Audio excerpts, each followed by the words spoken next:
मध्यकालीन भारत। 24 भारत पर अरबों का आक्रमण। मोहम्मद बिन कासिम के नेतृत्व में अरबों ने भारत पर पहला सफल आक्रमण किया। अरबों ने सिंध पर 712 ईस्वी में विजय पाई थी। अरब आक्रमण के समय सिंध पर दाहिर का शासन था। भारत पर अरब वासियों के आक्रमण का मुख्य उद्देश्य धन दौलत लूटना तथा इस्लाम धर्म का प्रचार प्रसार करना था। 25 महमूद गजनी। अलब्तगीन नामक एक तुर्क सरदार गजनी साम्राज्य का संस्थापक था। अलब्तगीन का गुलाम तथा दामाद सुबुक्तगीन था। महमूद गजनी सुबुक्तगीन का पुत्र था। अपने पिता के काल में गजनी खुरासान का शासक था। महमूद गजनी 27 वर्ष की अवस्था में 997 ईस्वी में गद्दी पर बैठा। बगदाद का खलीफा अल आदिर बिल्लाह ने महमूद गजनी के पद को मान्यता प्रदान करते हुए उसे यमीन उद दौला तथा यमीन उल मिल्लाह की उपाधि दी। महमूद गजनी ने भारत पर 17 बार आक्रमण किया। महमूद गजनी ने भारत पर पहला आक्रमण 1001 ईस्वी में किया था। यह आक्रमण शाही राजा जयपाल के विरुद्ध था। इसमें जयपाल की पराजय हुई थी। महमूद गजनी का 1008 ईस्वी में नगरकोट के विरुद्ध हमले को मूर्तिवाद के विरुद्ध पहली महत्वपूर्ण जीत बताई जाती है।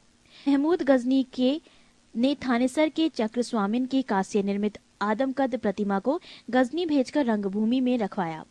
महमूद गजनी का सबसे चर्चित आक्रमण 1024 ईस्वी में सोमनाथ मंदिर सौराष्ट्र पर हुआ। इस मंदिर की लूट में उसे करीब 20 लाख दिनार की संपत्ति हाथ लगी। सोमनाथ की रक्षा में सहायता करने के कारण अनहिलवाड़ा के शासक पर महमूद ने आक्रमण किया।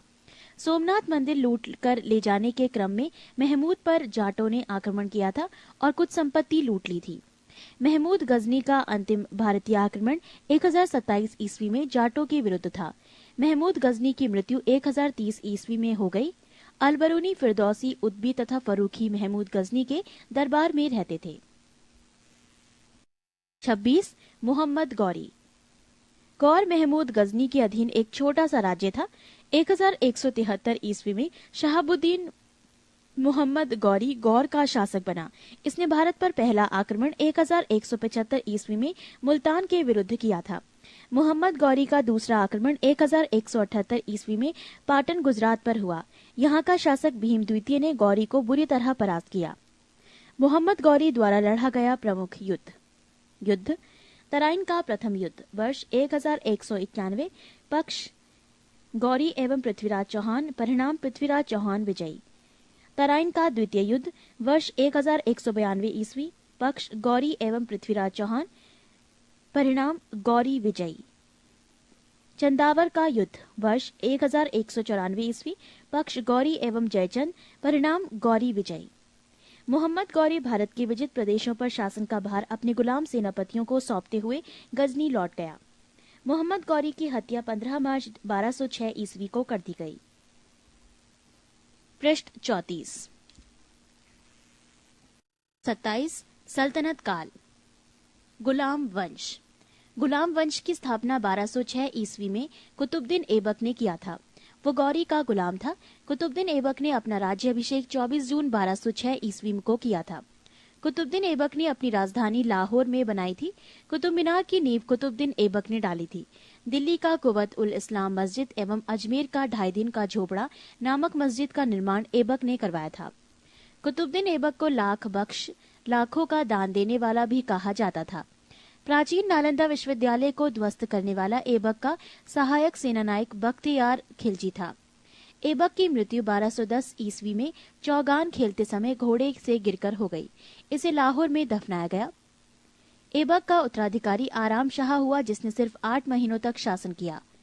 आराम शाह की हत्या करके इल्तुतमिश 1211 ईस्वी में दिल्ली की गद्दी पर बैठा। इल्तुतमिश तुर्किस्तान का इलबरी तुर्क था, जो ऐबक का गुलाम एवं दामाद था। ऐबक की मृत्यु के समय वो बदायूं का गवर्नर था। इल्तुतमिश लाहौर से राजधानी को स्थानांतरित करके दिल्ली लाया। इल्तुतमिश पहला शासक था जिसने 1229 ईस्वी में बगदाद के खलीफा के सुल्तान पद की वैधानिक स्वीकृति प्राप्त की। इल्तुतमिश की मृत्यु अप्रैल 1236 ईस्वी में हो गई। इल्तुतमिश के बाद उसका पुत्र रुकनुद्दीन फिरोज गद्दी पर बैठा। वो एक अयोग्य शासक था। इसमें अल्पकालीन शासन पर उसकी मां शाह तुर्कान छाई रही।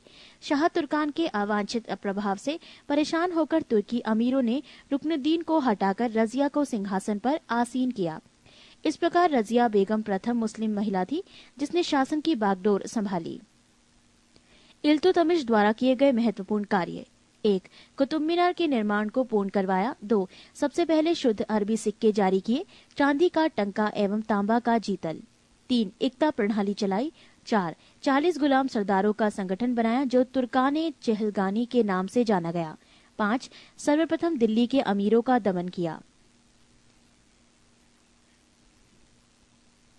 रजिया ने पर्दा प्रथा को त्याग कर तथा पुरुषों की तरह चोगा, काबा एवं कुल्हा, टोपी पहनकर राजदरबार में खुले मुंह से जाने लगी। रजिया ने मलिक जमालुद्दीन याकूत को अमीर अखोर घोड़े का सरदार नियुक्त किया। गैर तुर्कों को सामंत बनाने के रजिया के प्रयासों से तुर्की अमीर विरुद्ध हो गए और उसे बंदी बनाकर दिल्ली की गद्दी पर मुइजुद्दीन बहराम शाह को बैठा दिया। रजिया की शादी अल्तूनिया के साथ हुई। इससे शादी करने के बाद रजिया ने पुनः गद्दी प्राप्त करने का प्रयास किया, लेकिन वो असफल रही।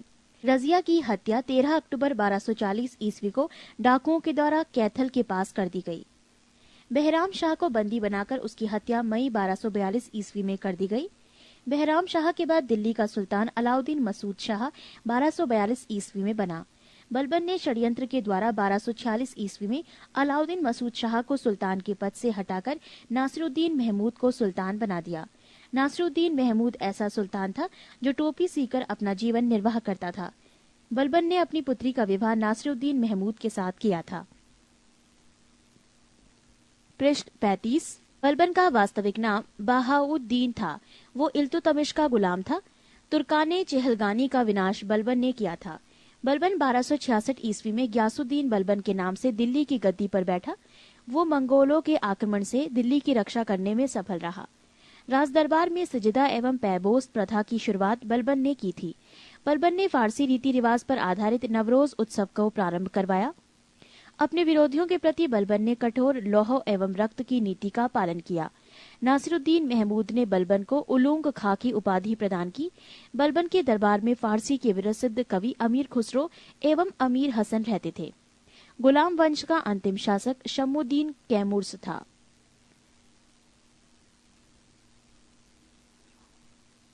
अमीर खुसरो का मूल नाम मोहम्मद हसन था। उसका जन्म पटियाली पश्चिमी उत्तर प्रदेश के बदायूं के पास में 1253 ईस्वी में हुआ था। खुसरो प्रसिद्ध सूफी संत शेख निजामुद्दीन औलिया के शिष्य थे। वो बलबन से लेकर मोहम्मद तुगलक तक दिल्ली सुल्तानों के दरबार में रहे। इन्हें तूतीय हिंद, भारत का तोता के नाम से भी जाना जाता है। सितार एवं तबले के आविष्कार का श्रेय अमीर खुसरो को ही दिया जाता है। खिलजी वंश 1290 से 1320 ईस्वी। गुलाम वंश के शासन को समाप्त कर 13 जून 1290 ईस्वी को जलालुद्दीन फिरोज खिलजी ने खिलजी वंश की स्थापना की। इसने किला खेरी को अपनी राजधानी बनाया। जलालुद्दीन की हत्या 1296 ईस्वी में उसके भतीजा एवं दामाद अलाउद्दीन खिलजी ने कड़ा मानिकपुर इलाहाबाद में कर दी। 22 अक्टूबर 1296 ईस्वी में अलाउद्दीन दिल्ली का सुल्तान बना। अलाउद्दीन के बचपन का नाम अली तथा गुरशास्प था। अलाउद्दीन खिलजी ने सेना को नकद वेतन देने एवं स्थायी सेना की नींव रखी। दिल्ली के शासकों में अलाउद्दीन खिलजी के पास सबसे विशाल स्थायी सेना थी। घोड़ा दागने एवं सैनिकों का हुलिया लिखने की प्रथा की शुरुआत अलाउद्दीन खिलजी ने की। अलाउद्दीन ने भू राजस्व की दर को बढ़ाकर उपज का 1/2 भाग कर दिया। इसने खम्स यानी लूट का धन में सुल्तान का हिस्सा 1/4 भाग के स्थान पर 3/4 भाग कर दिया। इसने व्यापारियों में बेईमानी रोकने के लिए कम तौलने वाले व्यक्ति के शरीर से मांस काट लेने का आदेश दिया। इसने अपने शासनकाल में मूल्य नियंत्रण प्रणाली को दृढ़ता से लागू किया। दक्षिण भारत की विजय के लिए अलाउद्दीन ने मलिक काफूर को भेजा। जमैयत खाना मस्जिद, अलाई दरवाजा, सीरी का किला तथा 1000 खंबा महल का निर्माण अलाउद्दीन खिलजी ने करवाया था। दैवी अधिकार के सिद्धांत को अलाउद्दीन ने चलाया था। सिकंदर सानी की उपाधि से स्वयं को अलाउद्दीन खिलजी ने विभूषित किया। अलाउद्दीन ने मलिक याकूब को दीवाने रियासत नियुक्त किया था। अलाउद्दीन द्वारा नियुक्त परवाना नवीस नामक अधिकारी वस्तुओं की परमिट जारी करता था। बाजार नियंत्रण करने के लिए अलाउद्दीन खिलजी द्वारा बनाए जाने वाले नवीन पद क्रमानुसार: दीवाने रियासत, ये व्यापारियों पर नियंत्रण रखता था। ये बाजार नियंत्रण की पूरी व्यवस्था का संचालन करता था। शहनाई मंडी, प्रत्येक बाजार में बाजार का अधीक्षक बरीद बाजार के अंदर घूमकर बाजार का निरीक्षण करता था। मुनहियान व गुप्तचर गुप्त सूचना प्राप्त करता था। शहनाई मंडी, यहाँ खाद्यान्नों को बिक्री हेतु लाया जाता था। सराहे अदल, यहाँ वस्त्र, शक्कर, जड़ी बूटी, मेवा, दीपक का तेल एवं अन्य निर्मित वस्तुएं बिकने के लिए आती थीं। पृष्ठ 36। अलाउद्दीन खिलजी की आर्थिक नीति की व्यापक जानकारी जियाउद्दीन बरनी की कृति तारीख फिरोज शाही से मिलती है। खजायुनुल फतूह अमीर खुसरो, रिहला इब्न बतूता एवं फुतूहस लातीन इसामी की कृति है। मूल्य नियंत्रण को सफल बनाने में मुहतसिब, सेंसर एवं नाजीर नापतौल अधिकारी की महत्वपूर्ण भूमिका थी। राजस्व सुधारों के अंतर्गत अलाउद्दीन ने सर्वप्रथम मिल्क, इनाम एवं वक्फ के अंतर्गत दी गई भूमि को वापस लेकर उसे खालसा भूमि में बदल दिया। अलाउद्दीन खिलजी के द्वारा लगाए जाने वाले दो नवीन कर थे। एक चराई कर, दुधारू पशुओं पर लगाया जाता। दो गढ़ी कर, घरों एवं झोपड़ी पर लगाया जाता था। अलाउद्दीन खिलजी की मृत्यु 5 जनवरी 1316 ईस्वी को हो गई। कुतुबुद्दीन ए मुबारक खिलजी 1316 ईस्वी को दिल्ली के सिंहासन पर बैठा। इसने नग्न स्त्री पुरुष की संगत पसंद थी। मुबारक खिलजी कभी कभी राज दरबार में स्त्रियों का वस्त्र पहनकर आ जाता था। बरनी के अनुसार मुबारक कभी कभी नग्न होकर दरबारियों के बीच दौड़ा करता था। मुबारक खान ने खलीफा की उपाधि धारण की थी। मुबारक के वजीर खुसरो खान ने 15 अप्रैल 1320 ईस्वी को उसकी हत्या कर दी और स्वयं दिल्ली के सिंहासन पर बैठा। खुसरो खान ने पैगंबर के सेनापति की उपाधि धारण की।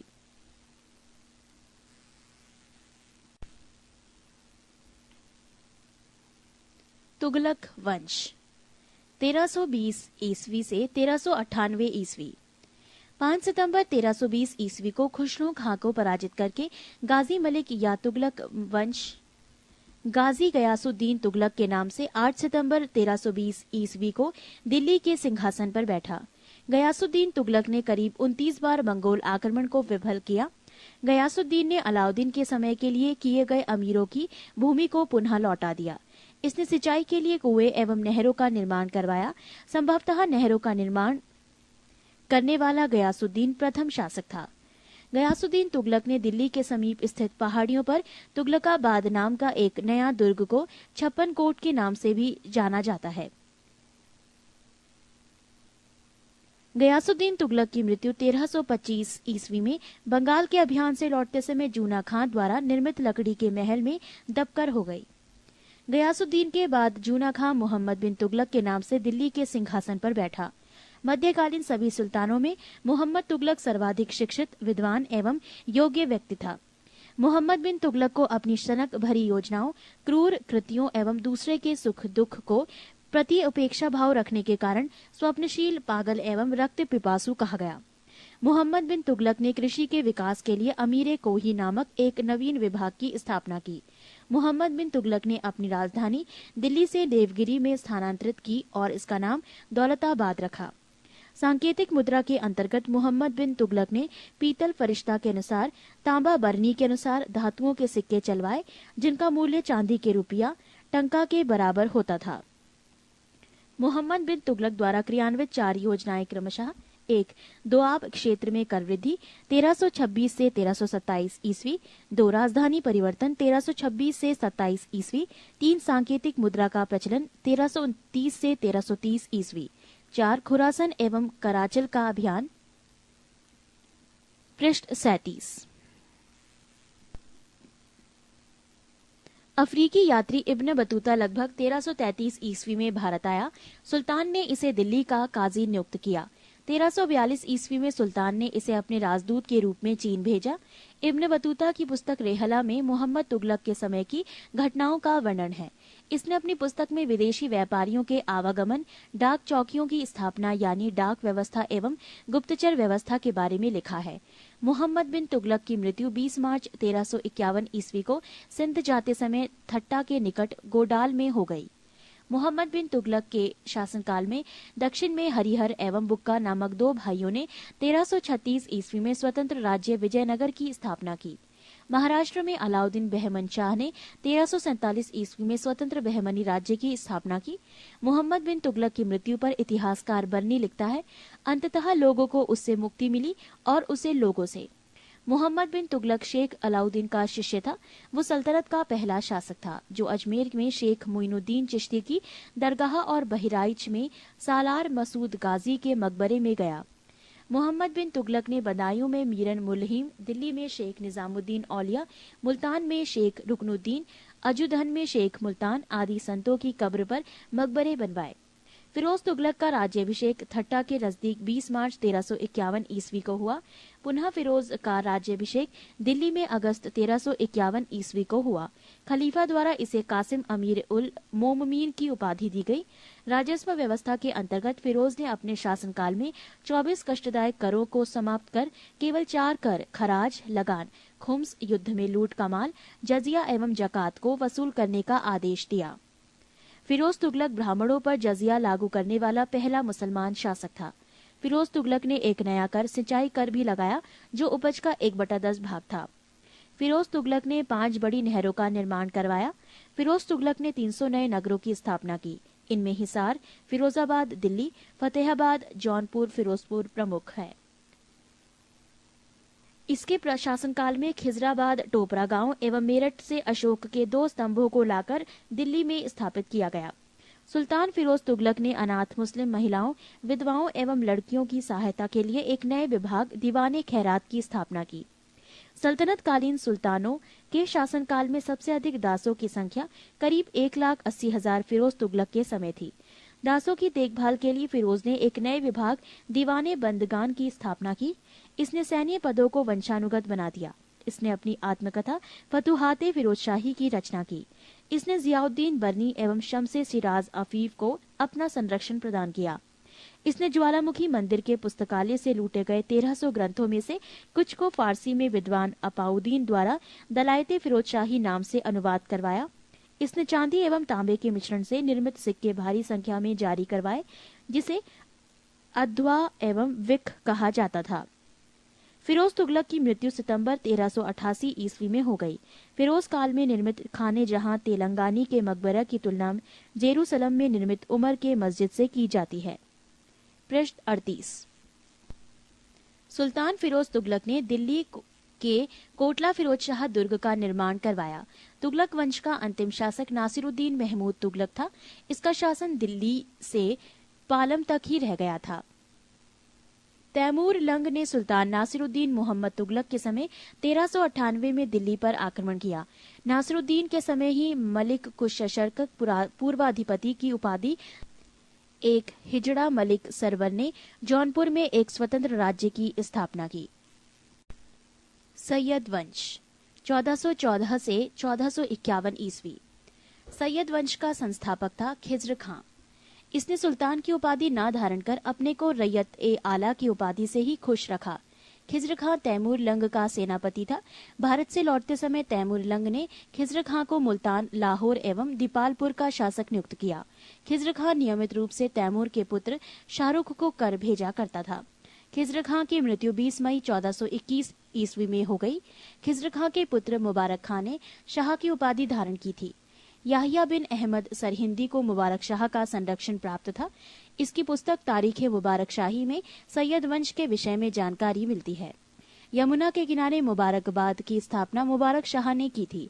सैयद वंश का अंतिम सुल्तान अलाउद्दीन आलम शाह था। सैयद वंश का शासन करीब 37 वर्षों तक रहा। लोदी वंश 1451 से 1526 ईस्वी। लोदी वंश का संस्थापक बहलोल लोदी था। वो 19 अप्रैल 1451 ईस्वी को बहलोल शाहगाजी की उपाधि से दिल्ली के सिंहासन पर बैठा। दिल्ली पर प्रथम अफगान राज्य की स्थापना का श्रेय बहलोल लोदी को दिया जाता है। बहलोल लोदी ने बहलोल सिक्के का प्रचलन करवाया।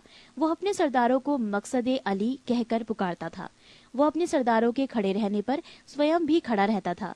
बहलोल लोदी का पुत्र निजाम खां 17 जुलाई 1489 ईस्वी में सुल्तान सिकंदर शाह की उपाधि से दिल्ली के सिंहासन पर बैठा। 1504 ईस्वी में सिकंदर लोदी ने आगरा शहर की स्थापना की। भूमि के लिए मापन के प्रामाणिक पैमाना गजे सिकंदरी का प्रचलन सिकंदर लोदी ने किया। गुलरुखी शीर्षक से फारसी कविताएं लिखने वाला सुल्तान सिकंदर लोदी था। सिकंदर लोदी ने आगरा को अपनी नई राजधानी बनाया। इसके आदेश पर संस्कृत के एक आयुर्वेद ग्रंथ का फारसी में फरहंगे सिकंदरी के नाम से अनुवाद हुआ। इसने नगरकोट को ज्वालामुखी मंदिर की मूर्ति को तोड़कर उसके टुकड़ों को कसाईयों को मांस तौलने के लिए दो दिया था।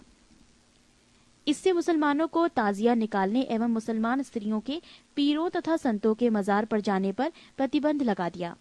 गले की बीमारी के कारण सिकंदर लोदी की मृत्यु 21 नवंबर 1517 ईस्वी को हो गई। इसी दिन इसका पुत्र इब्राहिम शाह की उपाधि से आगरा के सिंहासन पर बैठा। 21 अप्रैल 1526 ईस्वी को पानीपत के प्रथम युद्ध में इब्राहिम लोदी बाबर से हार गया। इस युद्ध में वो मारा गया। बाबर को भारत पर आक्रमण के लिए निमंत्रण पंजाब के शासक दौलत खान लोदी एवं इब्राहिम लोदी के चाचा आलम खान ने दिया था। मोट की मस्जिद का निर्माण सिकंदर लोदी के वजीर द्वारा करवाया गया था। पृष्ठ 39। सल्तनत कालीन शासन व्यवस्था। केंद्रीय प्रशासन का मुखिया सुल्तान बलबन एवं अलाउद्दीन के समय अमीर प्रभावहीन हो गए। अमीरों का महत्व चरमोत्कर्ष पर था। लोदी वंश के शासनकाल में सल्तनत काल में मंत्रिपरिषद को मजलिस-ए खलवत कहा गया। मजलिस-ए खास में मजलिस-ए खलवत की बैठक होती थी। बारे खास, इसमें सुल्तान सभी दरबारियों, खानों, अमीरों, मालिकों और अन्य रईसों को बुलाता था। बारे आजम, सुल्तान राजकीय कार्यों का अधिकांश भाग पूरा करता था। मंत्री एवं उससे संबंधित विभाग। 1 वजीर, प्रधानमंत्री, राजस्व विभाग का प्रमुख। 2 मुशारिफे मुमालिक, महालेखाकार, प्रांतों एवं अन्य विभागों से प्राप्त आय एवं व्यय का लेखा जोखा। मजूमदार, उधार लिए धन का हिसाब रखना। 4 खजीन, कोषा अध्यक्ष। 5 आरिजे मुमालिक, दीवाने अर्ज अथवा सैन्य विभाग का प्रमुख अधिकारी।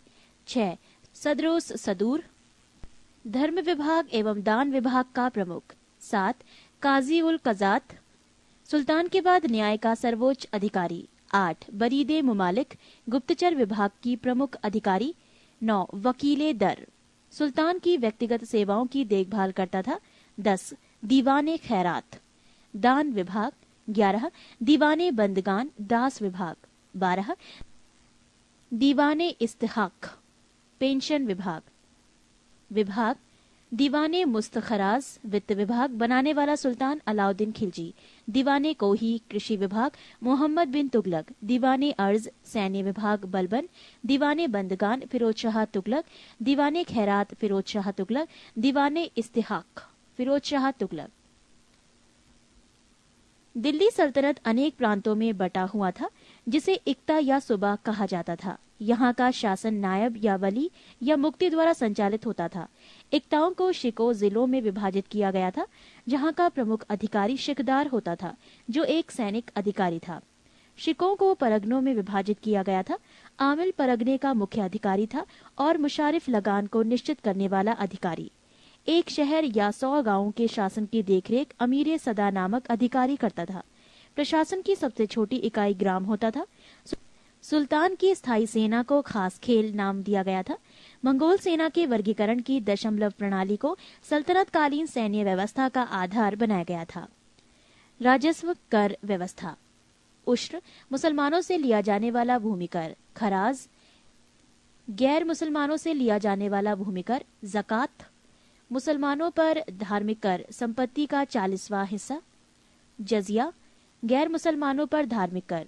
नोट, खम्स, यहाँ लूटे हुए धन, खानों अथवा भूमि में गढ़े हुए खजानों से प्राप्त संपत्ति का 1/5 भाग था, जिस पर सुल्तान का अधिकार था, तथा शेष 4/5 भाग प्राप्त करके उसके सैनिकों अथवा खजाने को प्राप्त करने वाले व्यक्ति का अधिकार होता था। परंतु फिरोज तुगलक को छोड़कर अन्य सभी शासकों ने 4/5 हिस्सा स्वयं अपने लिए रखा। सुल्तान सिकंदर लोदी ने गढ़े हुए खजानों में से कोई हिस्सा नहीं लिया। पृष्ठ 40। सल्तनत काल में बारूद की सहायता से गोला फेंकने वाली मशीन को मंगलीक तथा अर्राद कहा जाता था। अलाउद्दीन खिलजी ने इक्ता प्रथा को समाप्त किया था। इक्ता प्रथा की दोबारा शुरुआत फिरोज तुगलक ने की थी। सल्तनत काल में अच्छी नस्ल के घोड़े तुर्की, अरब एवं रूस से मंगाए जाते थे। हाथी मुख्यतः बंगाल से मंगाए जाते थे। सल्तनत कालीन कानून शरीयत, कुरान एवं हदीस पर आधारित था। मुस्लिम कानून के 4 महत्वपूर्ण स्रोत थे: कुरान, हदीस, इजमा एवं कयास। 10 अश्वारोही बराबर 1 सरे खेल, 10 सरे खेल बराबर 1 सिपह सालार, 10 सिपह सालार बराबर 1 अमीर, 10 अमीर बराबर 1 मलिक, 10 मलिक बराबर 1 खान। सुल्तान सप्ताह में 2 बार दरबार में न्याय करने के लिए उपस्थित होता था। सल्तनत काल में लगान निर्धारित करने की मिश्रित प्रणाली को मुक्ताई कहा गया है। भूमि की नाप जोख करने के बाद क्षेत्रफल के आधार पर लगान का निर्धारण मसाहत कहलाता था। इसकी शुरुआत अलाउद्दीन ने की थी। पूर्णतः केंद्र के नियंत्रण में रहने वाली भूमि खालसा भूमि कहलाती थी। अलाउद्दीन ने दान दी गई अधिकांश भूमि को छीनकर खालसा भूमि में परिवर्तित कर दिया। देवल सल्तनत काल में अंतर्राष्ट्रीय बंदरगाह के रूप में प्रसिद्ध था। स्थान और प्रसिद्धि के कारण सरस्वती अच्छी किस्म के चावल के लिए, अनहीवाड़ा व्यापारियों का तीर्थ स्थल के रूप में, सदगांव रेशमी रजाइयों के लिए, आगरा नील उत्पादन के लिए, बनारस सोने चांदी एवं जड़ी काम के लिए। 28 विजयनगर साम्राज्य। विजयनगर साम्राज्य की स्थापना 1336 ईस्वी में हरिहर एवं बुक्का नामक 2 भाइयों ने की थी, जो 5 भाइयों के परिवार के अंग थे। विजयनगर का शाब्दिक अर्थ है जीत का शहर। हरिहर एवं बुक्का ने विजयनगर की स्थापना विद्या अरण्य संत से आशीर्वाद प्राप्त करके की थी। हरिहर एवं बुक्का ने अपने पिता संगम के नाम पर संगम राजवंश की स्थापना की। संगम राजवंश के प्रमुख शासक हरिहर 1336 से 1356 ईस्वी, बुक्का प्रथम 1356 से 1377 ईस्वी, हरिहर द्वितीय 1377 से 1404 ईस्वी, देवराय प्रथम 1406 से 1422 ईस्वी, देवराय द्वितीय 1422 से 1446 ईस्वी, मल्लिकार्जुन 1446 से 1465 ईस्वी, विरूपाक्ष द्वितीय 1465 से 1485 ईस्वी। विजयनगर साम्राज्य की राजधानी हम्पी थी। विजयनगर साम्राज्य के खंडहर तुंगभद्रा नदी पर स्थित है। इसकी राजभाषा तेलुगु थी। हरिहर एवं बुक्का पहले वारंगल के काकातीय शासक प्रताप रुद्रदेव के सामंत थे। विजयनगर साम्राज्य पर क्रमशः निम्न वंशों ने शासन किया: संगम, सलूब, तुलूब एवं अराविडु वंश। बुक्का प्रथम ने वेदमार्ग प्रतिष्ठापक की उपाधि धारण की। हरिहर द्वितीय ने संगम शासकों में सबसे पहले महाराजा धीराज की उपाधि धारण की थी। इटली का यात्री निकोलो कांटी विजयनगर की यात्रा पर देवराय प्रथम के शासनकाल में आया। देवराय प्रथम ने तुंगभद्रा नदी पर एक बांध बनवाया ताकि जल की कमी दूर करने के लिए नगर में नहरें ला सकें। सिंचाई के लिए उसने दरहरिद्र नदी पर भी बांध बनवाया। संगम वंश का सबसे प्रतापी राजा देवराय द्वितीय था।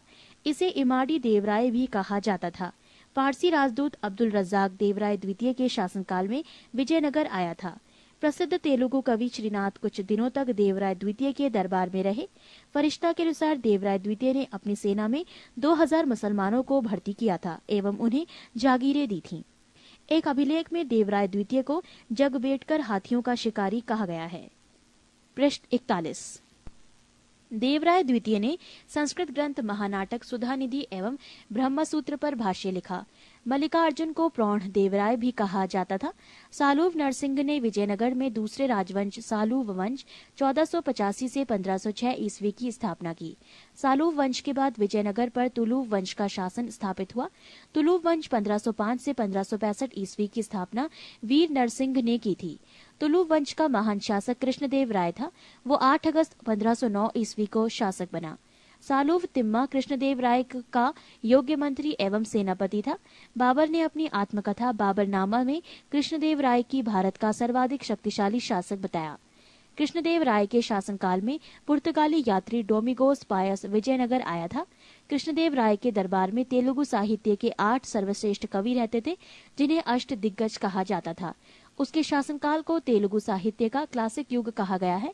कृष्णदेव राय ने तेलुगु में अमुक्त माल्याद एवं संस्कृत में जाम्बवती कल्याणम की रचना की। पांडुरंग महात्म्यम की रचना तेनालीराम रामकृष्ण ने की थी। नागलपुर नामक नए नगर हजारा एवं विठल स्वामी मंदिर का निर्माण कृष्णदेव राय ने करवाया था। कृष्णदेव राय की मृत्यु 1529 ईस्वी में हो गई। कृष्णदेव राय ने आंध्र भोज, अभिनव भोज, आंध्र पितामह आदि उपाधि धारण की थी। तुलुव वंश का अंतिम शासक सदाशिव था। राक्षसी तंगड़ी या तलीकोटा या बन्नी हट्टी का युद्ध 23 जनवरी 1565 ईस्वी में हुआ। इसी युद्ध के कारण विजयनगर का पतन हुआ।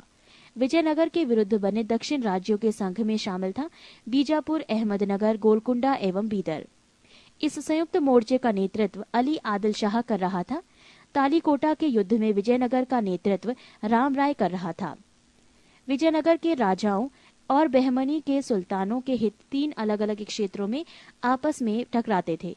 तुंगभद्रा के दोआब में, कृष्णा गोदावरी के कछार में और मराठावाड़ा प्रदेश में।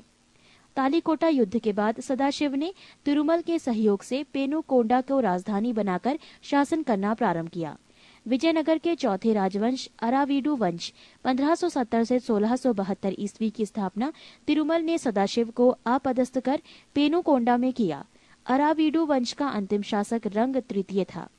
अरावीडु शासक वेंकट द्वितीय के शासनकाल में ही वोडेयार ने 1612 ईस्वी में मैसूर राज्य की स्थापना की थी।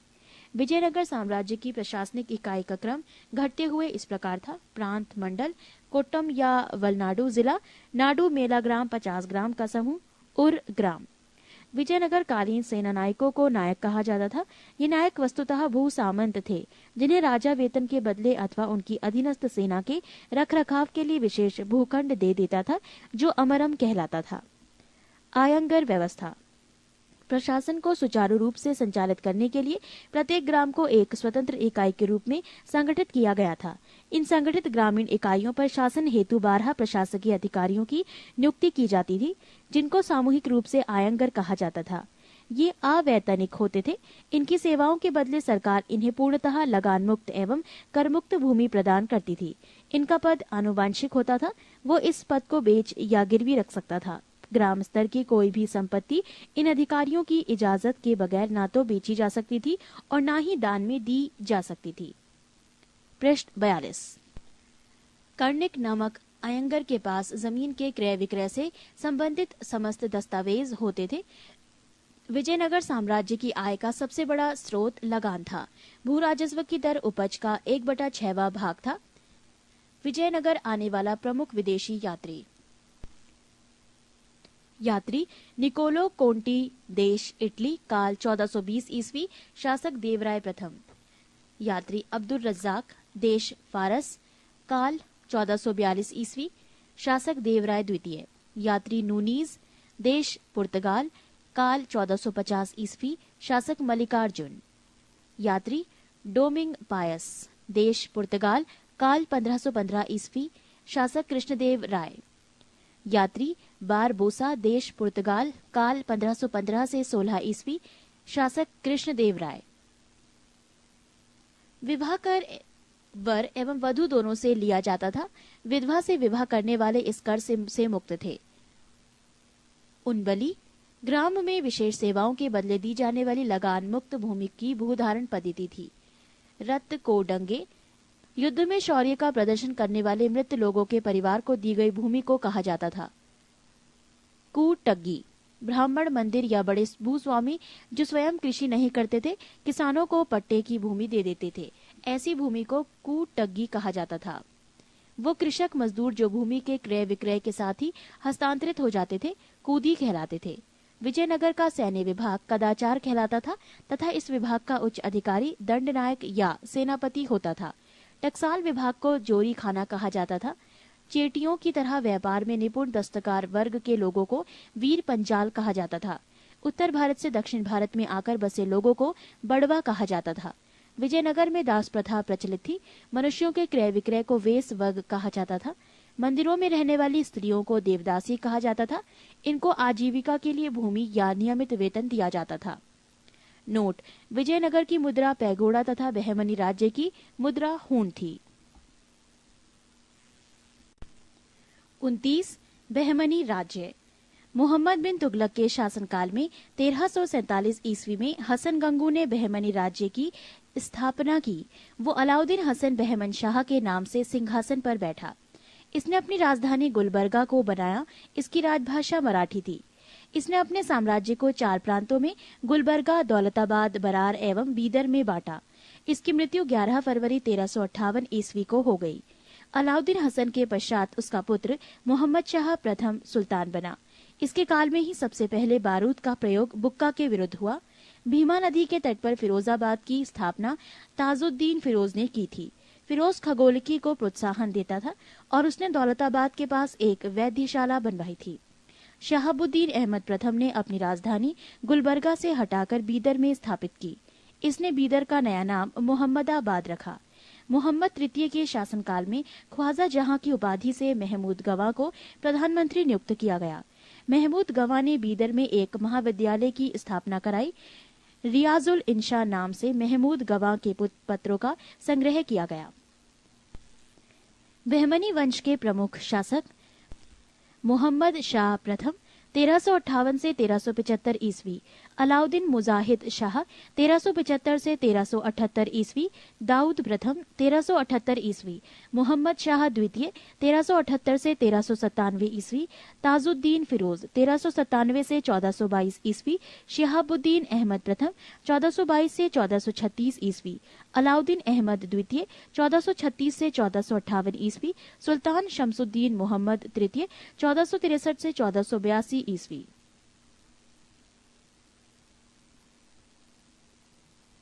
पृष्ठ 43। 1417 ईस्वी में रूसी यात्री निकितन बहमनी साम्राज्य की यात्रा पर आया। इस समय बहमनी राज्य पर ताजुद्दीन फिरोज का शासन था। बहमनी साम्राज्य के चारों प्रांतों, तरफों या अतरफों के प्रांतपति तरफदार उसके विरुद्ध विशेष से जाना जाते थे। 1. दौलताबाद का तरफदार मसनदे आली। 2. बरार का तरफदार मजलसे आली। 3. बीदर का तरफदार अजामे हुमायूं। गुलबर्गा का तरफदार मालिक नायब। बीजापुर गुलबर्गा तराफ में शामिल था। यह सबसे महत्वपूर्ण तराफ था। कलीम उल्लाह बहमनी वंश का अंतिम शासक था। इसकी मृत्यु के समय बहमनी राज्य 5 स्वतंत्र राज्यों में बढ़ गया। इन स्वतंत्र राज्यों से संबंधित विवरण इस प्रकार है। 1. राज्य बीजापुर वंश आदिल शाही, संस्थापक यूसुफ आदिल शाह, स्थापना वर्ष 1489 ईस्वी। 2. अहमद नगर वंश निजाम शाही, संस्थापक मलिक अहमद, स्थापना वर्ष 1490 ईस्वी। 3. बरार वंश इमाद शाही, संस्थापक फतेह उल्लाह इमाद शाह, स्थापना वर्ष 1490 ईस्वी। 4. गोलकुंडा वंश कुतुब शाही, संस्थापक कुली कुतुब शाह, स्थापना वर्ष 1512 ईस्वी। 5. बीदर वंश बरीद शाही, संस्थापक अमीर अली बरीद, स्थापना वर्ष 1526 ईस्वी। मोहम्मद प्रथम के मंत्री सैफुद्दीन गौरी ने केंद्रीय शासन का कार्य कई विभागों में विभक्त किया और उसे 8 मंत्रियों को नियुक्त किया, जो इस प्रकार थे। 1. वकीले सल्तनत, दिल्ली के मालिक नायाब के समान। 2. वजीले कुल, सभी मंत्रियों के कार्यों का निरीक्षण वकील को छोड़कर। 3. अमीरे जुमला, अर्थ विभाग का अध्यक्ष। 4. वजीरे अशरफ, विदेश नीति एवं दरबार संबंधी कार्यों का निष्पादन करता था। 5. नाजिर, वो अर्थ विभाग से संबंधित था। 6. पेशवा, वकीले सल्तनत का सहायक था। 7. कोतवाल, नगर का मुख्य पुलिस अधिकारी था। 8. सदरे जहां, न्याय विभाग, धर्म तथा दान विभाग का अध्यक्ष। सुल्तान के महल तथा दरबार की सुरक्षा के लिए विशेष अंगरक्षक सैनिक दल था, जिसे साख-ए खेल कहा जाता था। ये 4 भागों या नौबत में विभाजित थे, जिसके मुख्य अधिकारी सरे नौबत होता था। बहमनी राज्य में कुल 18 शासक हुए, जिन्होंने कुल मिलाकर 175 वर्ष शासन किया। 30. स्वतंत्र प्रांतीय राज्य। जौनपुर। जौनपुर की स्थापना फिरोज शाही तुगलक ने अपने भाई जौना खां की स्मृति में की थी। जौनपुर में स्वतंत्र शर्की राजवंश की स्थापना मलिक सरवर ख्वाजा जहान ने की थी। ख्वाजा जहान को मलिक उस शर्क पूर्व का स्वामी की उपाधि 1394 ईस्वी में फिरोज शाह तुगलक के पुत्र सुल्तान महमूद ने दी थी। जौनपुर के अन्य प्रमुख शासक थे मुबारक शाह 1399 से 1402 ईस्वी, शमसुद्दीन इब्राहिम शाह 1402 से 1436 ईस्वी, महमूद शाह 1436 से 51 ईस्वी और हुसैन शाह 1458 से 1500 ईस्वी। लगभग 75 वर्ष तक स्वतंत्र रहने के बाद जौनपुर पर बहलोल लोदी ने कब्जा कर लिया। शर्की शासन के अंतर्गत विशेषकर इब्राहिम शाह के समय में जौनपुर में साहित्य एवं स्थापत्य कला के क्षेत्र में हुए विकास के कारण जौनपुर को भारत के सीरीज के नाम से जाना गया। अटाला देवी की मस्जिद का निर्माण 1408 ईस्वी में शर्की सुल्तान इब्राहिम शाह द्वारा किया गया था। पृष्ठ 44। अटाला देवी मस्जिद का निर्माण कन्नौज के राजा विजयचंद द्वारा निर्मित अटाला देवी के मंदिर को तोड़कर किया गया था। जामी मस्जिद का निर्माण 1470 ईस्वी में हुसैन शाह शर्की के द्वारा किया गया था। झंझरी मस्जिद 1430 ईस्वी में इब्राहिम शर्की के द्वारा एवं लाल दरवाजा मस्जिद का निर्माण मोहम्मद शाह के द्वारा 1450 ईस्वी में किया गया। कश्मीर। सुहादेव नामक एक हिंदू ने 1301 ईस्वी में कश्मीर में हिंदू राज्य की स्थापना की थी। 1339 से 40 ईस्वी में कश्मीर में शाहमीर के द्वारा प्रथम मुस्लिम वंश की स्थापना की गई। कश्मीर का प्रथम मुस्लिम शासक शाहमीर था, जो शमसुद्दीन शाहमीर के नाम से गद्दी पर बैठा। इसने अपनी राजधानी इंद्रकोट में स्थापित की। अलाउद्दीन ने राजधानी इंद्रकोट से हटाकर अलाउद्दीनपुर श्रीनगर में स्थापित की। हिंदू मंदिरों एवं मूर्तियों को तोड़ने के कारण सुल्तान सिकंदर को बुत शिकन कहा गया। 1420 ईस्वी में जैनुल अबादीन सिंहासन पर बैठा। इसकी धार्मिक सहिष्णुता के कारण इसे कश्मीर का अकबर कहा गया। जैन उल आबदीन फारसी, संस्कृत, कश्मीरी, तिब्बती आदि भाषाओं का ज्ञाता था। इसने महाभारत एवं राज तरंगिणी को फारसी में अनुवाद करवाया। 1588 ईस्वी में अकबर ने कश्मीर को मुगल साम्राज्य में मिला लिया। बंगाल। इख्तियारुद्दीन मोहम्मद बिन बख्तियार खिलजी ने बंगाल को दिल्ली सल्तनत में मिलाया। गयासुद्दीन तुगलक ने बंगाल को 3 भागों में विभाजित किया: लखनौती उत्तर बंगाल, सोनारगांव पूर्वी बंगाल तथा सदगांव दक्षिण बंगाल। 1345 ईस्वी में हाजी इलियास बंगाल के विभाजन को समाप्त कर शमसुद्दीन इलियास शाह के नाम से बंगाल का शासक बना। पांडुआ में अदीना मस्जिद का निर्माण 1364 ईस्वी में सुल्तान सिकंदर शाह ने करवाया था। बंगाल का शासक गयासुद्दीन आजम शाह 1389 से 1409 ईस्वी अपनी न्यायप्रियता के लिए प्रसिद्ध था। अलाउद्दीन हुसैन शाह 1493 से 1518 ईस्वी में राजधानी को पांडुआ से गौड़ स्थानांतरित किया। महाप्रभु चैतन्य अलाउद्दीन के समकालीन थे। अलाउद्दीन ने सत्यपीर नामक आंदोलन की शुरुआत की। मालाधर बसु ने अलाउद्दीन के शासनकाल में ही श्री कृष्ण विजय की रचना कर गुंडराज खान की उपाधि धारण की। इनके बेटे को सत्यराज खान की उपाधि दी गई। नासिरुद्दीन नुसरत शाह ने गौड़ में बड़ा सोना एवं कदम रसूल मस्जिद का निर्माण करवाया। मालवा। दिलावर खान ने 1401 ईस्वी में मालवा को स्वतंत्र घोषित किया। दिलावर का पुत्र अलब खां हुशंग शाह की उपाधि धारण कर 1405 ईस्वी में मालवा का शासक बना। इसने अपनी राजधानी का धारा से मांडू स्थानांतरित किया। मालवा में खिलजी वंश की स्थापना महमूद शाह ने की। गुजरात के शासक बहादुर शाह ने महमूद शाह द्वितीय को युद्ध में परास्त कर उसकी हत्या कर दी और मालवा को गुजरात में मिला दिया। मांडू के किले का निर्माण हुशंग शाह ने करवाया था। इस किले में सर्वाधिक महत्वपूर्ण है दिल्ली दरवाजा। पृष्ठ 45। बाज बहादुर एवं रूपमती का महल का निर्माण सुल्तान नासिरुद्दीन शाह द्वारा करवाया गया था। हिंडोला भवन या दरबार हॉल का निर्माण हुशंग शाह के द्वारा करवाया गया था। जहाज महल का निर्माण गयासुद्दीन खिलजी ने मांडू में करवाया था। कुशक महल को महमूद खिलजी ने फतेहाबाद नामक स्थान पर बनवाया था। गुजरात। गुजरात के शासक राजाकर्ण को पराजित कर अलाउद्दीन ने 1297 ईस्वी में इसे दिल्ली सल्तनत में मिला लिया था।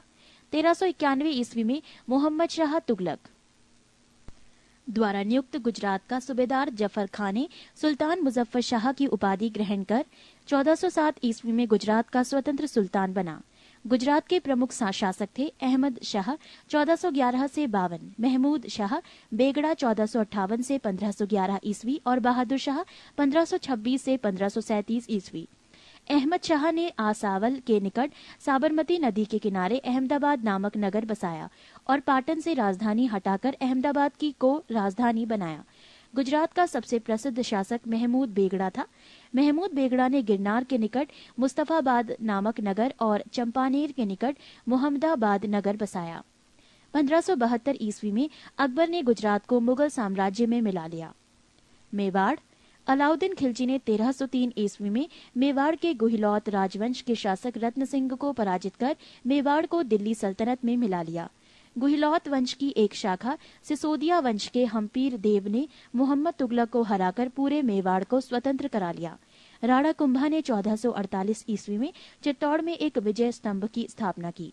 खानवा का युद्ध 1527 ईस्वी में राणा सांगा एवं बाबर के बीच हुआ, जिसमें बाबर विजयी हुआ। 1576 ईस्वी में हल्दी घाटी का युद्ध राणा प्रताप एवं अकबर के बीच हुआ, जिसमें अकबर विजयी हुआ। मेवाड़ की राजधानी चित्तौड़गढ़ थी। जहांगीर ने मेवाड़ को मुगल साम्राज्य में मिला लिया। खानदेश। तुगलक वंश के पतन के समय फिरोज शाह तुगलक के सूबेदार मलिक अहमद राजा फारूकी ने नर्मदा एवं ताप्ती नदियों के बीच 1382 ईस्वी में खानदेश की स्थापना की। खानदेश की राजधानी बुरहानपुर थी। इसका सैनिक मुख्यालय असीरगढ़ था। 1601 ईस्वी में अकबर ने खानदेश को मुगल साम्राज्य में मिला लिया। 31 सूफी आंदोलन। जो लोग सूफी संतों से शिष्यता ग्रहण करते थे उन्हें मुरीद कहा जाता था। सूफी जिन आश्रमों में निवास करते थे उन्हें खानकाहा या मठ कहा जाता था। सूफियों के धर्म संघ बाशारा इस्लामी सिद्धांत के समर्थक और बेशारा इस्लामी सिद्धांत से बंधे नहीं में विभाजित थे। भारत में चिश्ती एवं सुहरावर्दी सिलसिले की जड़ें काफी गहरी थीं। 1192 ईस्वी में मोहम्मद गौरी के साथ ख्वाजा मोइनुद्दीन चिश्ती भारत आए। इन्होंने यहाँ चिश्ती परंपरा की शुरुआत की। चिश्ती परंपरा का मुख्य केंद्र अजमेर था। चिश्ती परंपरा के कुछ अन्य महत्वपूर्ण संत थे निजामुद्दीन औलिया, बाबा फरीद, बख्तियार काकी एवं शेख बुरहानुद्दीन गरीब। बाबा फरीद बख्तियार काकी के शिष्य थे। बाबा फरीद की रचनाएं गुरु ग्रंथ साहिब में शामिल हैं। पृष्ठ 46। बाबा फरीद के दो महत्वपूर्ण शिष्य थे निजामुद्दीन औलिया एवं अलाउद्दीन साबिर। हजरत निजामुद्दीन औलिया ने अपने जीवन काल में दिल्ली के 7 सुल्तानों का शासन देखा था। इनके प्रमुख शिष्य थे शेख सलीम चिश्ती, अमीर खुसरो और अमीर हसन देहलवी। शेख बुरहानुद्दीन गरीब ने 1340 ईस्वी में दक्षिण भारत के क्षेत्रों में चिश्ती संप्रदाय की शुरुआत की और दौलताबाद को मुख्य केंद्र बनाया। सूफियों के सोहरावर्दी धर्मसंघ या सिलसिला की स्थापना शेख शिहाबुद्दीन उमर सोहरावर्दी ने की, किंतु 1262 ईस्वी में इसके सुदृढ़ संचालन का श्रेय शेख बदरुद्दीन जकारिया को है। इन्होंने सिंध एवं मुल्तान को मुख्य केंद्र बनाया। सोहरावर्दी धर्मसंघ के अन्य प्रमुख संत थे जलालुद्दीन तबरीजी, सैयद सुर्खजोश, बुरहान आदि। सोहरावर्दी सिलसिला ने राज्य के संरक्षण को स्वीकार किया था। शेख अब्दुल्ला सत्तारी ने सत्तारी सिलसिले की स्थापना की थी। इसका मुख्य केंद्र बिहार था। कादरी धर्मसंघ या सिलसिला की स्थापना सैयद अब्दुल कादिर अल जिलानी ने बगदाद में की थी। भारत में इस सिलसिला के प्रवर्तक मोहम्मद गौस थे। इस सिलसिले के अनुयायी गाने बजाने के विरोधी थे। ये लोग शिया मत के विरोधी थे। राजकुमार दारा शाहजहां का ज्येष्ठ पुत्र कादरी सिलसिला के मुल्लाह शाह का भविष्य था। नक्शबंदी धर्मसंघ या सिलसिला की स्थापना ख्वाजा उबैदुल्ला ने की थी। भारत में इस सिलसिला की स्थापना ख्वाजा बकी बिल्लाह ने की थी।